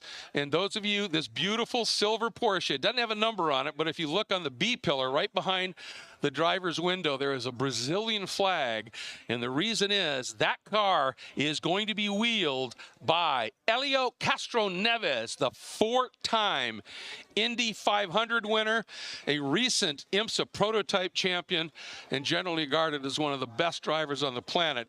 And he comes and races in our Concours Cup events. He is a member here, and he said, I've got to be out here for this. Starting next to him in the white 03, it is Oscar Hernandez, a car that he himself owns. It's a 2006 Porsche 996. So that is going to be great. And by the way, Elio's car is a 2023 992.2. So it is a truly remarkable piece as well. There's that gorgeous 03. Now let's move up to the third row. And on the outside of that third row, starting in the sixth spot, is going to be the 08, and it is a Porsche GT3R in pretty familiar colors, the Murano Capital colors. And if you've been watching our Porsche Cup races, or excuse me, our TCC Cup races here, you've seen a car that looks a lot like that with that livery. This is going to be wheeled by Miguel Marcano. Now that's the dad. That is the dad, Miguel Marcano, in the 08. He's got a lot of experience in racing. I've had the pleasure of calling him in some FARA events and other competitions as well. So that is spectacular. Then we move to the inside of row 3, and one of the most evocative liveries you will ever see in motorsports belongs to the 65 Lance Williams. That's his own car, and it is a 2025 981 GT4. This is the newest version of the GT4 spec car for Porsche competition in that Gulf livery. And you remember the days of John Wyer and the Gulf Porsches, the first starting with the Fords and then the Porsches, the 917s at Le Mans, of which we have a couple bodies on display. It's one of the most evocative graphic schemes you can imagine. And Lance also races in our Concourse Cup races, and what a joy and what a treat he is. All right, now let's move up to the next row, and that is going to be row number 2 on the outside, starting in the 4th spot. And this is the number 119, and it is a 2007 Porsche RSR. And it's an extraordinary car, as is the driver. Damien Faulkner, an Irishman who is just an immensely talented driver, was an absolute front runner for years in sports car racing around the world and in IMSA. And it is an absolute delight to have him on board and racing with us as well. On the inside of that second row, starting in the 3rd spot, is going to be Angel Benitez. Now, earlier today, we saw his son, Angel Benitez Jr., drive, and Angel, he had that little problem early in the race and had to stop for a while. But Dad has come out, and Dad, too, is one talented pilot, and great to have him here in that number 5 with the Moment graphic on the car. But now let's work our way up to the front row, and we've got a couple of mighty talented drivers up here as well. One of them is a driver who has been capable of giving Helio Castroneves in our Concourse Cup races lots of pressure, pushing him at the front, and yesterday out-qualified the GOAT. For the first time in one of our Cup races, Helio Castroneves was not on the overall pole, and it was because of the talent of this young man, and I mean young man. 29 is the car number. Take away about, what, 14 years? And that's how old he is. 15-year-old. Miguel Marcano Jr., and that is a GT4 RS Club Sport, and that is one of the fastest cars in GT4 competition, the forerunner, if you will, of the car that Lance is driving. And then starting on the inside of the front row in his 2022 992.2 Cup car, it is the 271, again, of the driver who won the first ever Concourse Cup AM Championship, and that is Juan Pablo Martinez, and he will be sure to put on a great show out there. I see Damien standing there outside of the car. I don't know whether he can hear us down there, but it is so nice to have Damien Faulkner, who I had the pleasure of calling in many IMSA races, on the grid with us. I'd like to welcome back to the booth a very busy guy here this weekend, my dear friend Aaron Weiss, and of course the president of the Concourse Cup. You know, you started today thin. I think you're thinner with all the hustling you've had to do, but man, am I excited about this one. You know, these are great days. And, I really feel blessed to be able to share my particular passion for cars and automobilia and racing, particularly Porsche, with so many people. When I see this many smiling faces, I feel like we're really on the right track. That kids race was one of the most fun things I've done in months. Cute, but fun. Cute, but fun. But I like the look of deadly serious racing in some of those kids' eyes. It really amused me. They're ready to go. That's our next generation of Concourse Cup racers there, I'm pretty sure. And I did see Tino Martinez picked up race too. So I told you we were going to have that. That's Juan Pablo Martinez, our Concourse Cup champion son. I knew we'd have multi-generations. It's genetic. I knew that kid was going to do well. I don't know how far you could see down into this first turn here at the start of that second race. I saw 3 abreast. 3 abreast. Somebody touched the wall, spun around, touched the wall again, pushed it back the other way. There's our guy, Helio Castroneves, on the grid who joined us for today. That's his Cup car in the back. I think for sheer amusement, we placed him in the back of the grid just to see what he can do from back there. He was chatting with Rod McLeod, who is, of course, the lead coach here. And wow, that's a mindset. Yeah, there's Damien Faulkner, who you were talking about. We're lucky to have him out here. Very nice joining us. The guy's got a tremendous amount of experience. And with him is another guy who we work with a lot named Dave Taylor. Dave is a guy who has a dealership. He specializes in race cars. He's helped me out a tremendous amount getting a lot of our fleet cars that you see here. Okay. He helps a lot of our members out. You know, if you're looking for a race car, that's the place to go. I try and stay off of his Instagram page because I'm going to sell the house and buy more race cars. My wife's thrilled with it. Well, you told me about him and that you're barred. I'm barred from race cars for you because I want to buy them all. There is our champion, Martinez, Juan Pablo. And great looking field we've got here. Yeah, These it new is. Porsches are really fabulous looking. You know, the aero really smoothed them out. It's a great view from up here in the patio to see the number 72, one of my cars. That's a 1966 short wheelbase. That's one of the very first 911s. And then just behind it is basically the latest iteration. And they have so much in common. And I really respect their design DNA and the ability to translate that through generations. And you can really see that it's a very similar car, yet it's evolved over time. I mean, the biggest thing is the scale of it. I mean, just look at the sheer, look at the size of the wheel difference on the new cars versus the old. Oh, it's massive, isn't it? Yeah, I think the brake rotors on that number 271 are the same size as the wheels on the 72. I think you're absolutely right. They probably cost the same too. Probably. And that is some serious stopping power, to be sure. What's fascinating for me, this is the first time now I'm going to be seeing the brand new GT4, the 981, out here in that Gulf livery car of Lance Williams.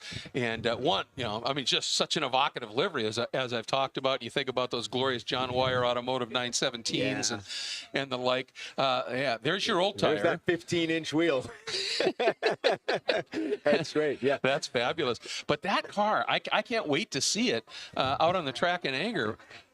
Because of the Lance has been doing a lot of practice. He has great taste between this livery on this car, and that's his BMW you saw with the Marlboro livery he loves. There you go. There's a stark difference. Look at it. First of all, he's got the center nut versus 5 lugs. Second of all, look at the size of that. I swear to you, that brake rotor might be 15 inches. I think it is. I think it is. 14 at least. It's right there. I mean, the size of the caliper. It's just absolutely incredible. Yeah, the evolution of tech. Yeah. But I love that, with the, they've obviously the new RSR Le Mans race, the GT race cars, they finally have decided, well, we need it for our race cars. We got to have the mid-engine because that's where everybody else is going. When Corvette goes to mid-engine, that says something. Everybody's, but and of course, like the Carrera GT and that mid-engine, V10 and all that. But for most of the cars still that roll out of the Porsche factory, they are still the 911 for sure. Pedigree, if you will. Some of that is probably dictated by the rules and regulations. As the balance of performance gets tighter, those little ways to find an edge become slimmer and slimmer. So starting with that, there's Lance Williams with that lovely Gulf livery. That car just looks terrific. It's gorgeous, isn't it? He has great taste. He does. And he's been wheeling this car quite a bit. He drives a BMW a little bit, but he wheels this car as well. And he got the matching helmet out there. And such a nice guy, great member, one of our fan favorites, really. Our whole team loves that guy. Our whole staff loves him, and we love watching him succeed. So I appreciate him joining this field, although there's some serious hardware around him out there. But he'll hold his own. He'll do fine. It'll be fun just to see that car run here, and I'm looking forward to that. And then, we look back at that number 3 of Oscar Hernandez. That's an 06 996. So, that's a car that's a bit older, but still tremendously quick. And, he's a pretty darn fine pilot as well. Yeah, he's a good driver. He's an old friend of mine, and he races this car around in a lot of local competitions. I know he was just running this thing in the SCCA Nationals. And I think the really cool thing about this car is that it's a manual. So it's a more modern car, and it's a liquid-cooled car, but from a driving fun standpoint, it's a manual transmission. It's a car you still got to wheel. There's a lot of opportunity for the driver to make a difference in this car. And look, at the end of the day, I think a lot of amateurs, you got to remember, it's not just about the speed you're going. It's about the fun and the experience. So if that's more fun to drive, it's great. It is, and that's that manual transmission you're talking about. And that's one of the things, frankly, that and again, I'm sure people will say, well, you're older and you're nostalgic and you're going to, back in my day. But the simple thing is, sure, the technology of the paddle shift or even the synchro, the synchro box, just to pull back, push forward. Okay, but as you said, a manual gearbox where you had to heel and toe while you're threshold braking, blipping the throttle, and you're passing cars, and you're going from 150 miles an hour to 50 in a corner. That is what I used to call the motorsports ballet. I agree. And that's where you could hustle a guy into a mistake and miss a gear, all that kind of stuff. It put the driver more into it. But it also, people will say, yeah, but the modern cars, it's like, but being, having a driver being able to take the technology of the time and then put it to use with that manual shifting, that was driving. That's to me. exactly right. And you said it, ballet, and then we call it that because it's pedal dancing. I mean, heel toe downshifting is an old style skill, and essentially what you're doing is you want to match the engine speed to the axle speed. So in actual practice, what you do is as you press the brake pedal, you only do it with part of your foot, hence heel and toe. Yep. Now, typically a 911 is one of the few cars where it is actually your heel and toe because of the shape of the pedal. Some of them are foot and foot. But the point is, you press the brake, and then as the car is decelerating and the revs come down, you press the clutch. And as you press the clutch, while maintaining equal brake pressure, you pivot your foot, blip the throttle, so you put it in gear, and when you release the clutch, you match the speed. It's a very difficult skill. It was the hardest thing to learn when you're learning to race. Skill. That's exactly it. It's a skill. When you learn that and you do it right, it is endlessly gratifying. And it's one of the things I really think we lost in modern racing. And I think that alone is one of the reasons why so many people are still attracted to vintage racing. Absolutely. And, you know, as you said, when you're doing the blip, you maintain that brake pressure because it happens in a second. But then you get it down in that next gear, and you got to start to come off of the brake a little bit more because you're reducing speed. Now you've got the engine that's helping slow you down. If you keep that same brake pressure, you'll lock up because you don't have the speed to mitigate it. So you're trailing off of that brake as you're going. It's absolutely phenomenal and something very special indeed.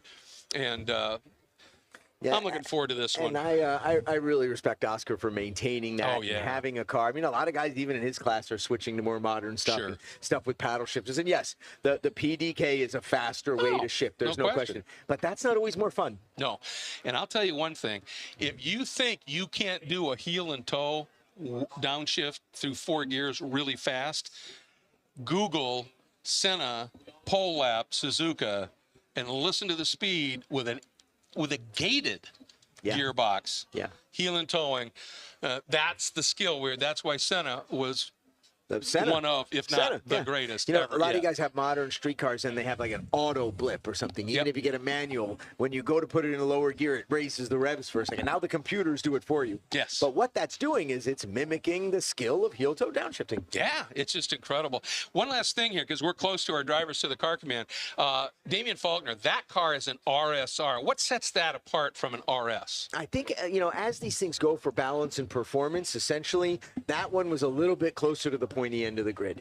So it was a higher spec car with a little bit less regulation. There's Angel Benitez. That's a guy who knows how to shoe a car. I'm really excited to see him in this car on this track. I don't think I've seen him out in this car on this track in quite a while. I know they've done a couple shakedowns, but we've never really given him the chance. This event is special. It's one of the very few days when we allow non-members to drive their own cars on our course. That's not something that happens here often. So I think a lot of these guys really appreciate it. When they got the invite, they were willing to jump in and come on out. So I think that's when you see a guy like Angel and my buddy Oscar getting out there. They get a chance to try a course like this because it's most days it's a private club and it's just for our members.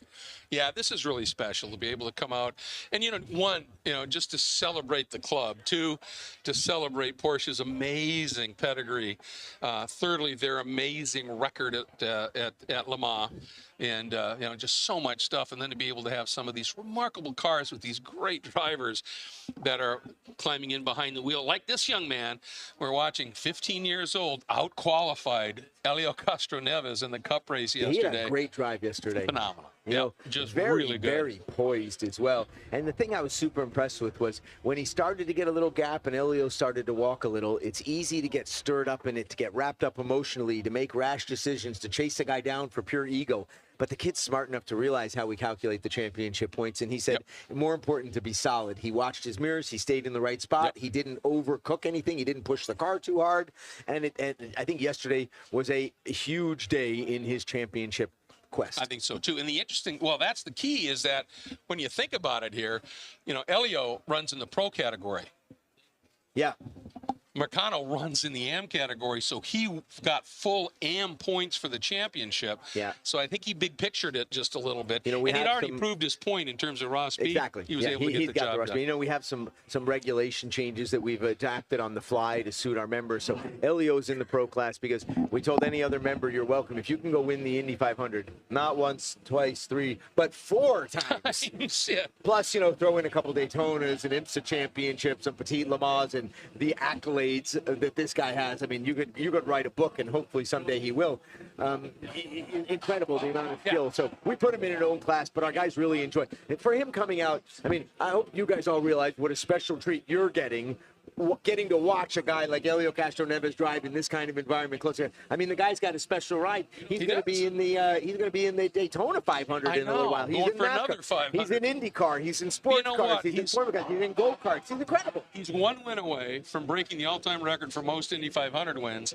And if he should pull that off in February at Daytona for the 500, he'll become only the third driver ever to win both the Daytona 500 and the Indy 500. Wow, I didn't realize that was such a short list. Yeah, Mario and AJ. That's it. Wow, that's it. Yeah. So, did you see we had AJ's IROC Porsche in the grid here today? I did. Pretty cool car, right? Really cool. That was another lovely gift from Carlos De Quesada, who won our feature race in the 930 event. He brought that piece out too. That guy has great taste. Oh, I don't think there's anything in his. He gets it. That's He gets it. That full stop. Yep. He gets it. Yep. And he drives the cars. Oh. And he shares the cars. Well, and I was loving that, watching him in that fire-breathing 935, pounding the curb. Yeah, and absolutely. That, you know, these cars are designed to be hustled. Yeah, and for us as car guys to be able to see a car like that in a show is special. The fact that he'll come out and run it, something like this.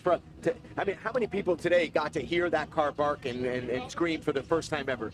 Exactly. And you know, some of these kids, magic. I watched them on the wall, the looks in their faces. You know, I remember some of the experiences I had as a young man that I remember today. Like, you know, the first time I saw a Porsche 959 at the Jacob Javits Auto Show. Yeah. I remember that like it was yesterday. If I get the chance to create any of those moments, and I think Carlos feels the same way, and I think that's why he's willing and shares these kind of cars and brings them out to events like this. Well, and to let the younger folks understand the history of this form of sport, it's so special. Wow, these cars sound fabulous. Is it just me, or do you guys love the feeling of those cars and that vibration in your stomach and the energy raises? And here they go. They're going to go out. You're going to see them do a recon lap. They're going to go out. They're going to look at the course. They're going to warm it up. You may see them swerving back and forth. They're going to try and put some heat in those tires. This is going to be a show. Elio is starting at the back of the field. I promise you, he will not finish there. It is just a question of how far can he go. And now, once again, to me, there is no sound like a flat six barking. Now, you want to take your bets on where Elio finishes? I'll tell you, normally just off the cuff, you'd think, well, first, he's going to get that done. He's going to get that done. However, when you've got drivers like Angel Benitez, Juan Pablo Benitez, Martinez, Damian Faulkner, and Miguel Marcano, and both of the Miguel Marcanos, it's not like this is a given here for Elio. I know. I mean, Miguel Sr. has a day job. I think he's going to understand, much like I do, that, discretion is the better part of value. Exactly. But Martinez and Benitez are going to get a run. And those guys are going to get after it. Oh, they're going after it. But if they make a single mistake, you got Damian Faulkner behind you. I know. Talk about somebody who knows how to capitalize on an error. The racecraft, his professionalism, his experience, and he knows this car. Absolutely. I mean, you'll notice on the cars, Mueller Motorsports, which is a team that they field cars at what used to be called the VLN. I don't remember what the new name is, but it's the racing series at the old 14-mile Nürburgring. They race a number of U.S. races in IMSA. It's a global team, and he's wheeled for them many times. So this would be a really, rated entry in any level of racing. This is a journeyman pro field. If you think about the combined amount of experience that's on the grid here, the fact that it's just an average Sunday at the Concourse Club, we're very spoiled. You are. And thanks for spoiling me. Spoiling me as I sit here and eat. Where we had inside today in our staff meeting, I mentioned to the team that my two favorite things from Germany are Porsches and Haribo gummy bears. So we have inside an entire array of every Haribo gummy product available in North America. And I've tested them all, and I can tell you they're up to standards. They are up to standards. And I think it's an even deeper connection for me on that level because I grew up in Germany. Yeah. So the first candies I remember eating were Haribo gummy bears. Yeah, they've been around forever. Yep. Well, thanks. I didn't need that. Adults and children alike enjoying the candy. I love it. Those strips are really good. I agree with you. I hadn't had those before. All right, 25 minutes of competition. Here we go. That beautiful Coming up pace the car front with straight. Rod. Here they come. I'm going to let you make the call because this is what you do best. Well, thank you, my friend, and I cannot wait for this. Here we go. Onto the straight and second race underway from the outside. Nice move by the young man, Miguel Marcano. But look at Elio up into a spot and making another move. Is he going to go around the outside? Yeah, he's going to go around the outside and take stop. one. Now he's in a little bit of a spot. He's going to wait. He's going to get the run. He's going to go outside, inside. Oh, there he goes. Look at that exit he got. Look at the power of that Cup car going down the inside. Elio bending it into the carousel.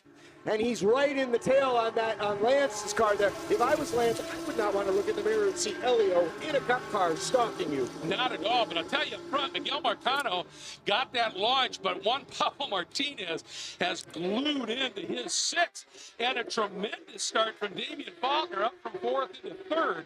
So he's going to get done early, and Elio has gone from eighth up to sixth.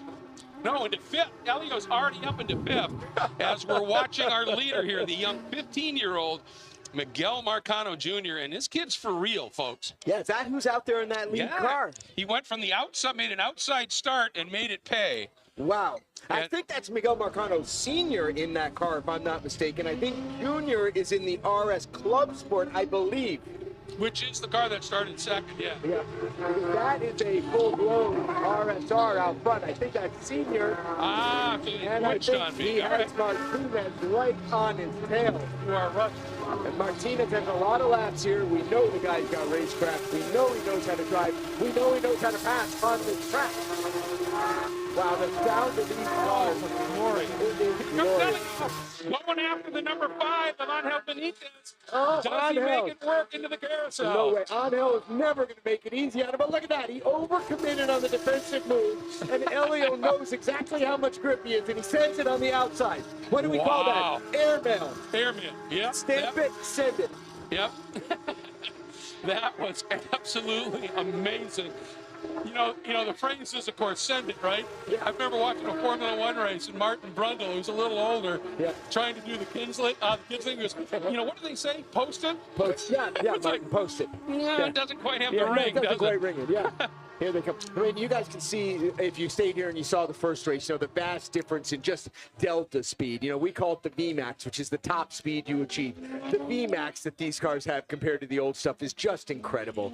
I mean, these guys are probably pulling every bit of 150, 160 on our back straightaway, and they're going through that kink flat out. Oh, Look yeah. at Martinez. He's glued. He's in the draft. He's glued. He's taking a look. He'll look inside. He'll look outside. He'll fill the difference. What a great race. Right now, Elio in fourth now after that pass. 4 seconds back on Damian Faulkner. It's going to be fascinating to see how much you can start taking out of that now with clear track in front of him, not working traffic at this point. I hope he gets up there and catches him. I know these guys have raced against each other in IMSA in the past. I've seen it. And what's important there is that they both know each other so well that they have a mutual respect. And when you have a mutual respect with the person you're racing against, it just makes more exciting racing for the fans. You're willing and able to try different things. It looks like the battle at the front is quite sharp. Yeah, that RS Club Sport that got the jump, doing a nice job. But as you would expect, Juan Pablo Martinez in that 2022 992.2 Cup car is glued to the rear deck here and pushing hard as they work around temptation and frustration. Look at these things under braking. These guys are going so late and standing on the pedal. And well, it's those 62 wheel size brakes. Yeah, and the amount of tire they have on the track, you know. Well, that too. And the advanced mapping of these Multec ABS systems, Bosch ABS systems is phenomenal. I know Porsche spends a lot of time and energy on the mapping of those, and they have an incredible amount of adjustment in the cockpit of these cars. You've got multi-mode traction control and multi-mode on the ABS, and you can really get the car dialed the way you like it. It's incredible. In that last lap, Elio took 2 seconds off of Faulkner in that battle for third and fourth. And look at these lap times. So the slowest lap times out there are in range or faster than what we have most of the stuff ran in the first race. Yeah. And our leaders are running in the 17s. That's incredibly quick here. Incredibly quick. And they are doing it and putting on one heck of a battle as well. Yeah, I think we had, 25 from that monster 935 that was out here earlier. Yeah. And Castro Elio Neves making is his way. all over the back now of Damian Faulkner for third. There's a great view from the deck of this Pin and it's Screen designed phenomenal. event. So this is a great place to watch the race. I can see him all the way down through turn 3. I can see him all the way through the kink. I can see him fighting in the inside. And here comes Elio down through South Bend.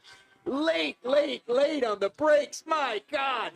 I don't know how he maintains the control on that thing. He is glued to his bumper.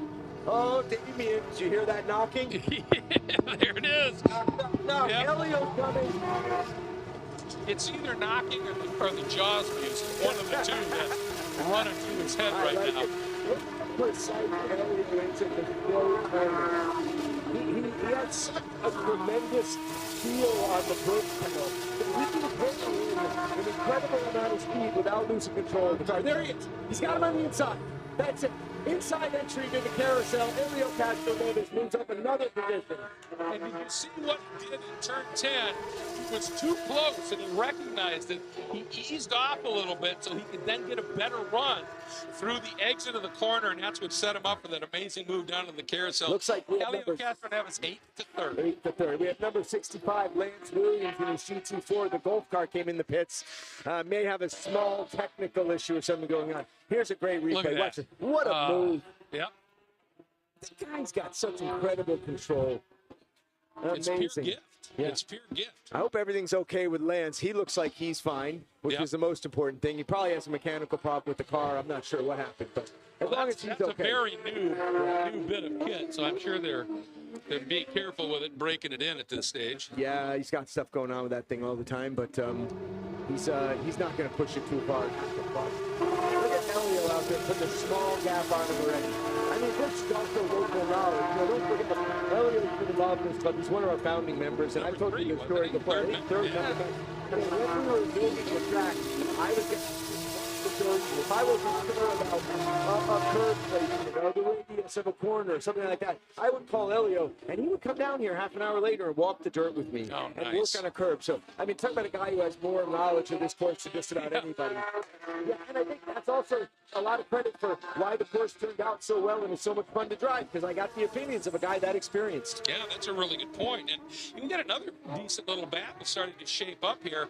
And it's the number 8 of Marcano and the number 5 of Angel Benitez for the final spot in the top 5. Benitez has it right now, and they're having a good little run too. Yeah, I'm really impressed with Marcano Sr.'s drive here. Yeah. Showing us the apple doesn't fall far from the tree. Yeah. Without a doubt.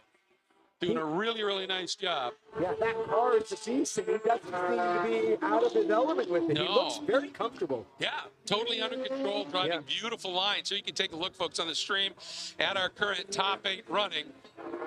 And we are having a request here to try anybody that is out by the Armco. Please, you've got to move. The Armco is the first safety margin, and that's if a car hits it. You need to be well clear of the Armco if you're up on that Armco anywhere. Please. Yeah, that guardrail is designed to flex. So if you're standing in that guardrail, take 5 steps back, please. Please take 5 steps back if you're standing next to the guardrail down there by the carousel. Please. Yeah, Marcano in the number 8 has closed within 2 seconds now of Angel Benitez Jr. in that number 5. So that's a good little scrap that's on full. Wow, it's up to 2.2 now. Yeah, Elio's putting some room on that. He drives so smoothly. Yeah. I'll There's tell a you what. replay on our screens of a really nice move down here. Yeah, Elio's got some work to do. He's got to make up some 10 there. Look Here at it this is. Look move. at that. Whoa!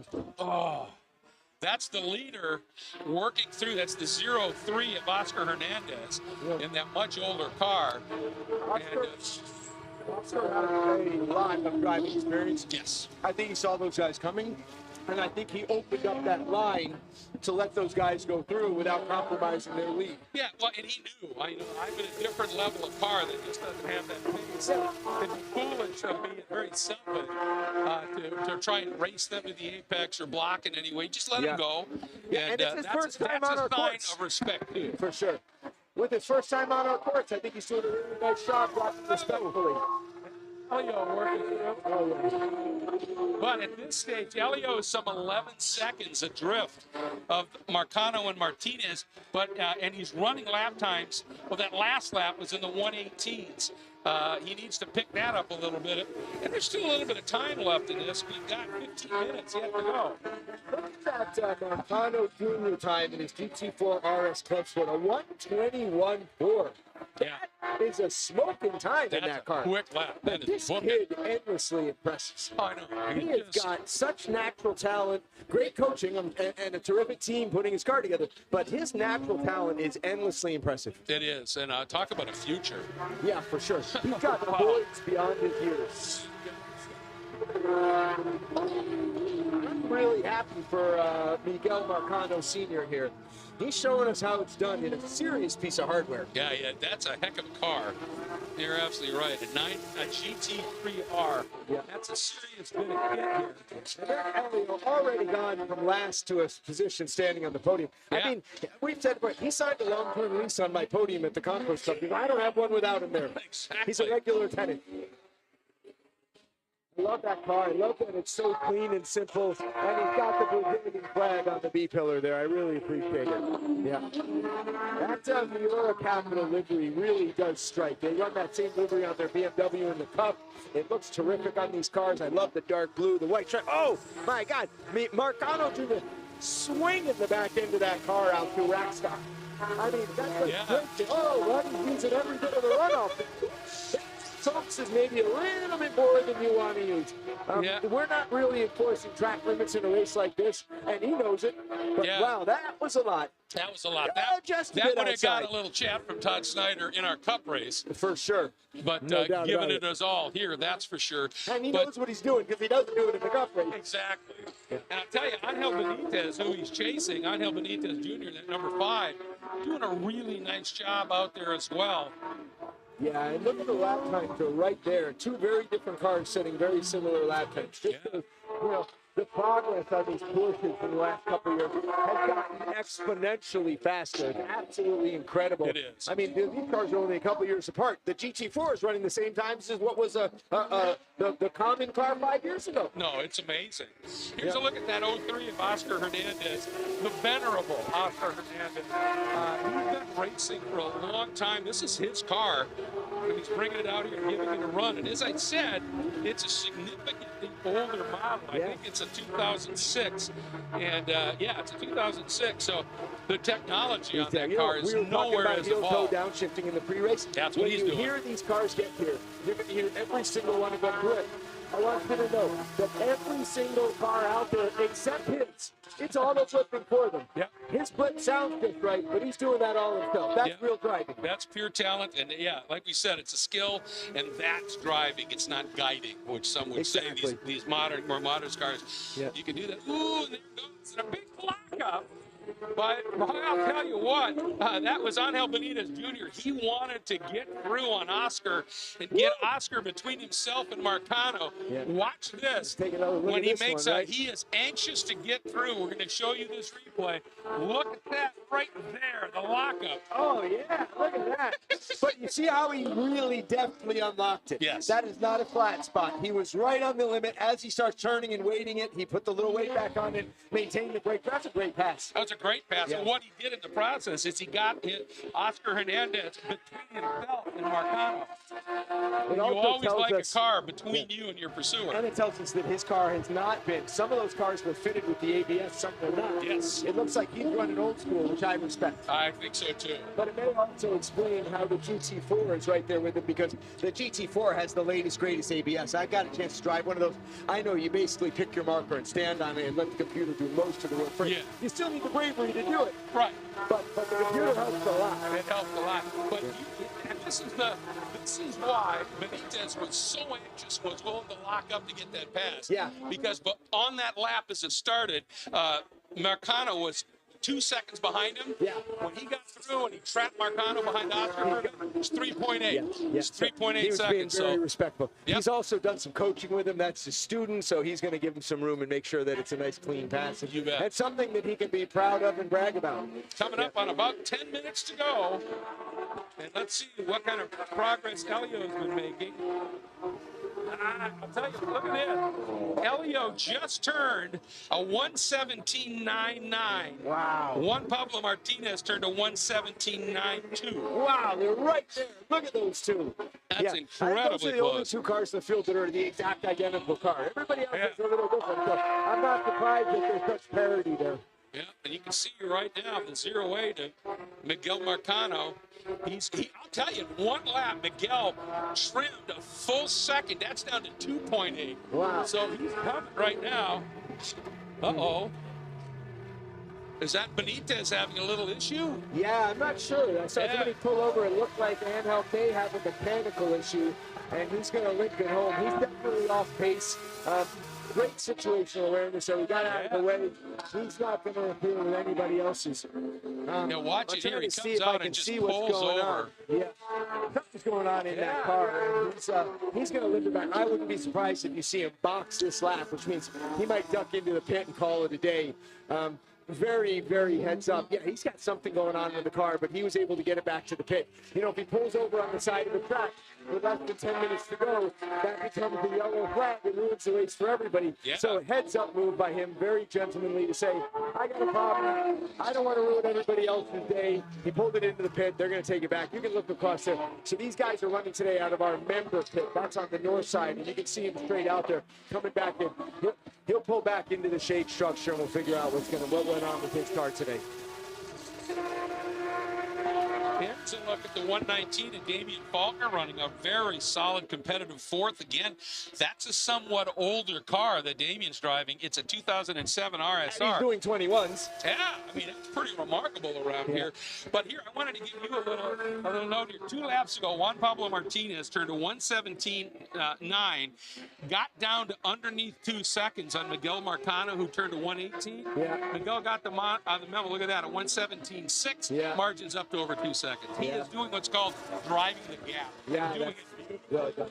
But Martinez is pushing. He just did a 17-2. Oh, he's coming back. So he's coming back. He took another swing back at him, which is good to see.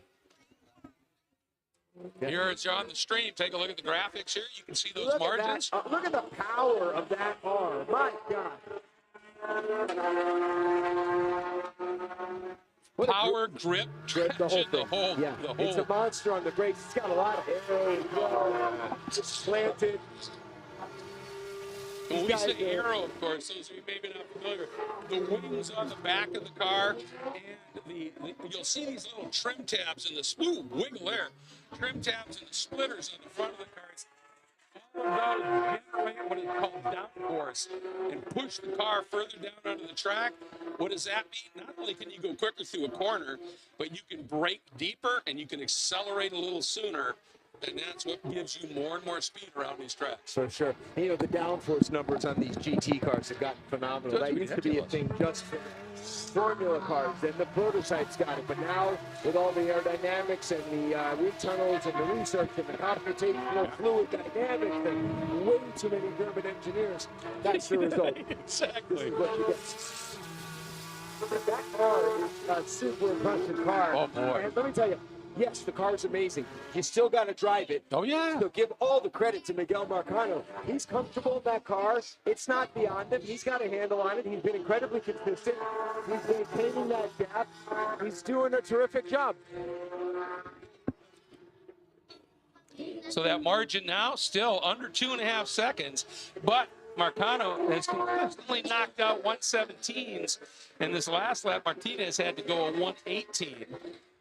So, yeah, Marcano's driving absolutely brilliantly right now. Yeah. You know, your comment about way too many German engineers. When I was autocrossing, there was a guy who ran a Porsche, and it was a complete stock Porsche, and he would oftentimes set best time of day, Yeah. faster than the carts, and I asked him once, and he ran stock, and I said, have you ever thought about doing some work, making it, street prepared? And he goes, I thought about that. Then I thought, I got this pretty good group of engineers back in Stuttgart that built this. Why should I mess with They it? kind of know what they're doing. Yeah.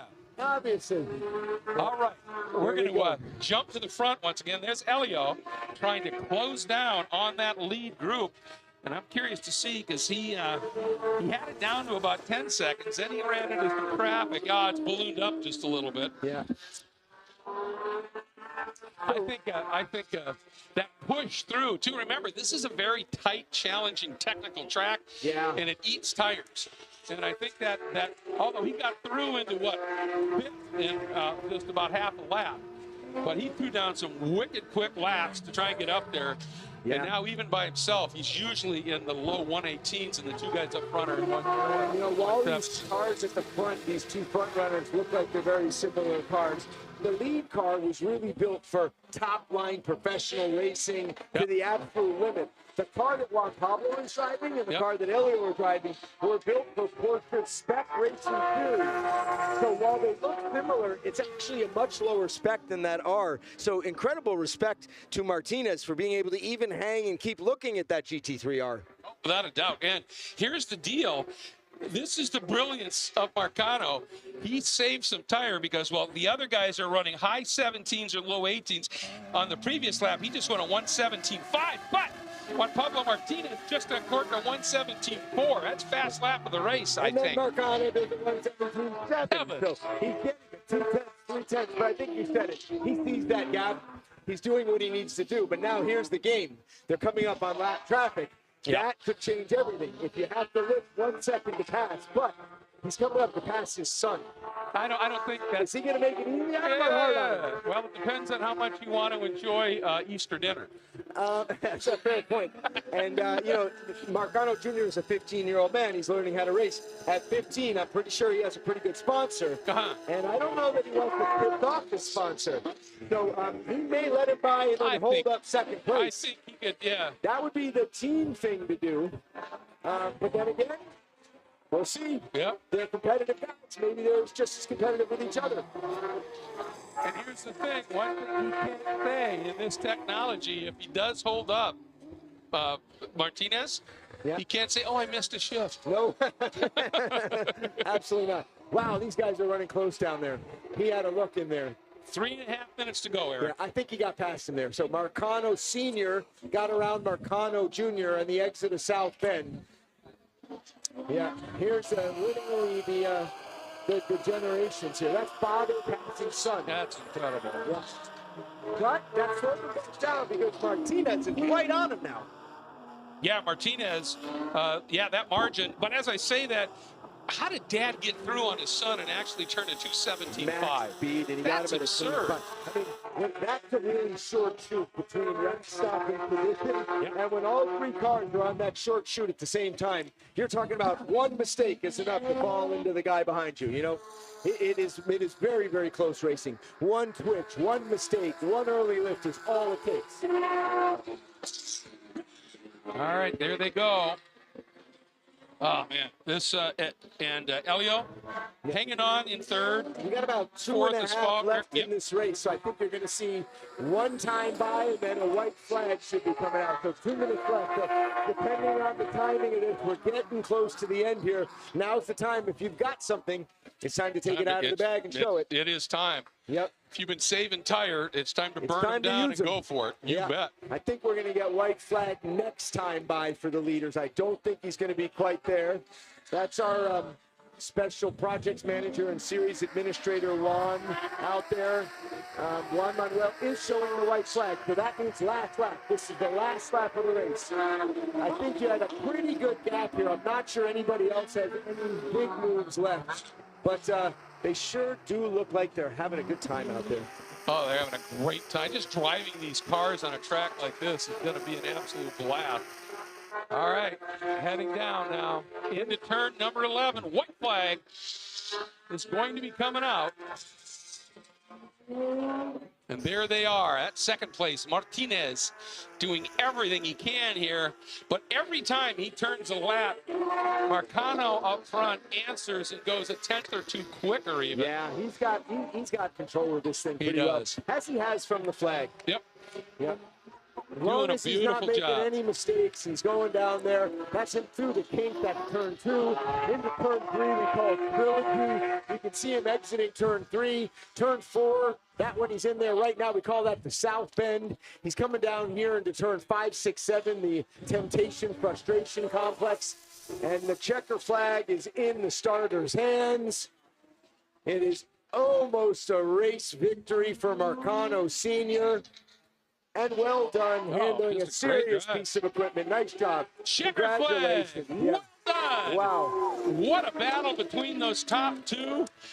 Marcano, Martinez, and this is something they're both going to put in their book too, is they finishing third is a guy named Castro Neves. And what do we get to be a Marcano? We have a Marcano Jr. victory on Saturday and a Marcano Sr. victory on Sunday. Pretty good weekend. Pretty impressive. Well There comes done. Elio. Nice job.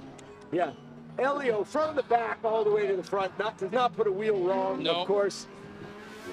Guys are playing around down there. I love Damien it. Faulkner, the 119, will be there Well by. done. Good to see him out there. Great doing to see Damien racing again. Honored to have guys like that on our course out here. What a lovely event. And Marcano in the number 8 already took the checkered flag, as did Oscar Hernandez. Yeah. But a big shout out to Oscar in a car that's much less technologically developed. There he is. He drove great. He drove a brilliant race, and the speeds he was turning, he was running 130s, 129s. The guy knows how to wheel a car. That's impressive. He's been racing for quite a while, and it shows. Yeah, well done indeed. Yeah. What fun was that? That was great. Ah. What a lovely day it's been. I see the paddock is starting to empty out a little bit. Some of the cars are going home. So anybody who's on the way, thank you so much for joining us for our 4th annual Flat Six Fest. It was truly our honor to host all of you here. What a great day. The theme this year was Le Mans, and having a race here for a Le Mans theme, and the food and the music. And how about Elba on that French national anthem this morning? That is one talented young I woman. ran into her and I said, you would have made the crowd at Le Mans cry. Yeah, I think so, for sure. That was She brilliant. she That did was a great brilliant. job on that one. Yep. And great job by my whole team for putting this thing together. I mean, it's a big event in and of itself. Yep. With a race in the middle of it, and a car show, and the food and beverage. You know, The best. it's super important. I don't know. Did you even notice what was going on in the lobby downstairs? That we may have to stop over there. You know, our master sommelier Dan Hilke's on site, and we had a private wine tasting of wines that are from the area of France where Le Mans is located, and it was a little food pairing and a wine tasting and a little education from Dan. You know, I love listening to Dan. He is as passionate about wine as I am about cars. Yeah. And if you didn't get a chance to stop and say hi to him, you should. You won't regret it. Yeah, What a nice job these guys did. The Yeah. Sarthe and the Loire Valley. Yeah. Yeah, pretty good wines there. Well Yeah. done, guys. Yep. I mean, also a good weekend to be a Martinez, because I think it was Tino Martinez in our kids' race. Yep. And Juan Pablo did a great job here. Miguel Marcano Sr., great job in that car. That is a beast of a car to drive. He handled it. Oh, it was absolutely fantastic. And you can see there, folks, is out of the car, visor up, and he's going to revel in this moment, to be sure. Yeah. Just a great, great drive. Do you know what I'm seeing here, though? As that visor comes off, I think we may have had a small glitch on our timing and scoring, because that is not Miguel No. Marcano. That's Angel Benitez. Okay. Get it. Wow, we got tricked. So we had a little glitch on our timing and scoring, and sorry for the false call. That is Angel Benitez Jr., who was piloting that R with Martinez chasing him. Great race, great field. Everybody did a terrific job out there. Thank you guys for coming out and spending your time with us. Thanks for putting on a great show for us. Much appreciated. Yeah, no doubt about it. There you go. Top 2. What a great picture there. Yeah. And great for the stream here. As you can see, the field now making its way in. There is that remarkable Pininfarina design op center or event center in the backdrop, folks, on the stream. It's absolutely glorious. Incredible. And just amazing here. And there, you know, we talk about your team, and obviously Juan Manuel does an incredible job, and the entire team, the entire program. But I want to give a shout out to the guy who really sets the stage for your emotion on a day here at the Concourse Club, and it's a guy named Prosper at the front gate. Is one of the, I mean, every time I talk to him, and as I'm driving away, I feel like I just got a big hug. Yeah, you know, Yvonne And it Prosper starts is there. a great guy. I think, you know, an experienced day at the Concourse Club is a culmination of everything that happens on that Absolutely. day. And, you know, I'm one of those guys, if it doesn't start right, how does it get better from there? So it's absolutely critical that you have that kind of greeting and that kind of opening. And the guy's got an incredible memory. He remembers people. He remembers their car collections. He remembers their kids' names. I mean, absolutely phenomenal. He's just a naturally great guy. Yep, he is. Absolutely. As, you know, which really defines pretty much everybody here that is part of this team. Everybody, and you know what they have? They have this absolute desire to excel. not just to get it done, but to excel. You know, we talk about it all the time. If you want to be mediocre, stay in bed. Yeah. Absolutely. We try to do the best job we can with everything we do here every single day, and that culminates in an event like this, and it really shows. Yeah, absolutely incredible. And We have a highlight reel if you want it.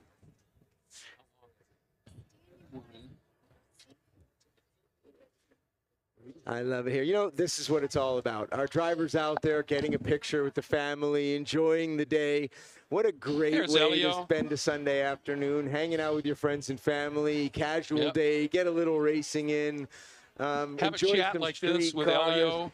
hang out with Elio, meet some great people. I mean, the skid pad today was one of the best car shows I've seen. It was a RS Village. Have you ever seen more GT3 RSs in one place at one time? That's an incredible gathering over there. Really nice. And then all the historic cars that were over in front of the downtown Le Mans recreation. I mean, our friends at the Revs Institute over there, which they're great guy, the Collier Museum Revs Institute, great place. They loaned us a terrific car. You know, for guys like me who are absolute students of this, who love it, you know, you should go to their website. They have Revs Institute up there. They have an incredible database of photos and articles. And if you're interested in any of these old cars, you can go search that thing. You can see incredible photos. You can see any of these cars. Like if you had a curiosity where Damian Faulkner's car had raced in the past, you can go on their engine and search it by that number, by the car, by the driver names, and it'll cross-reference everything, and you can yourself learn about the history. And if you're building a collection like my 72, I would love to have a picture of a car like that running in Le Mans. Well, that's the place. You go on their website, you look it up, you can buy the image from them, the rights to use the image, you can print it, you can put it in your garage. It's really a lot of fun. You'll spend a lot of time on that website.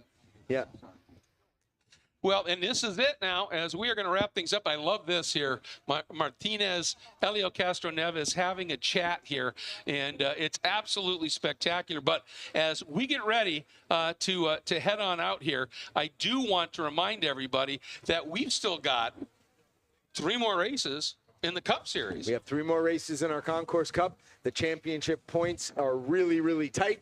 All the guys are taking it seriously. It's going to be another fabulous race. If you haven't had a chance to come out and see one of those, I suggest you do. They're always fun. The energy's always great. You know, these days are super special. These are a lot of unique cars and a lot of unique stuff. That is very, very close competition. All the cars are exactly the same. Unlike today where we really put on a car show for you. Yes. Those days, the cars are identical. And racing. And racing. And it is serious racing. The other thing I want to mention, there's so many amazing events here, but one of the things I want to mention is, of course, early May, the Miami Grand Prix Formula One race that will be happening at the Miami Autodrome over in Miami Gardens, around, of course, the legendary Dolphin Stadium. The Concourse Club has a massive and beautiful hospitality center. Apex at Turn 3. I've heard the guy's not bad. He's pretty darn good. And you're right. Thank you for bringing that up because, you know, that is available for members, but also we have some spots for some guests.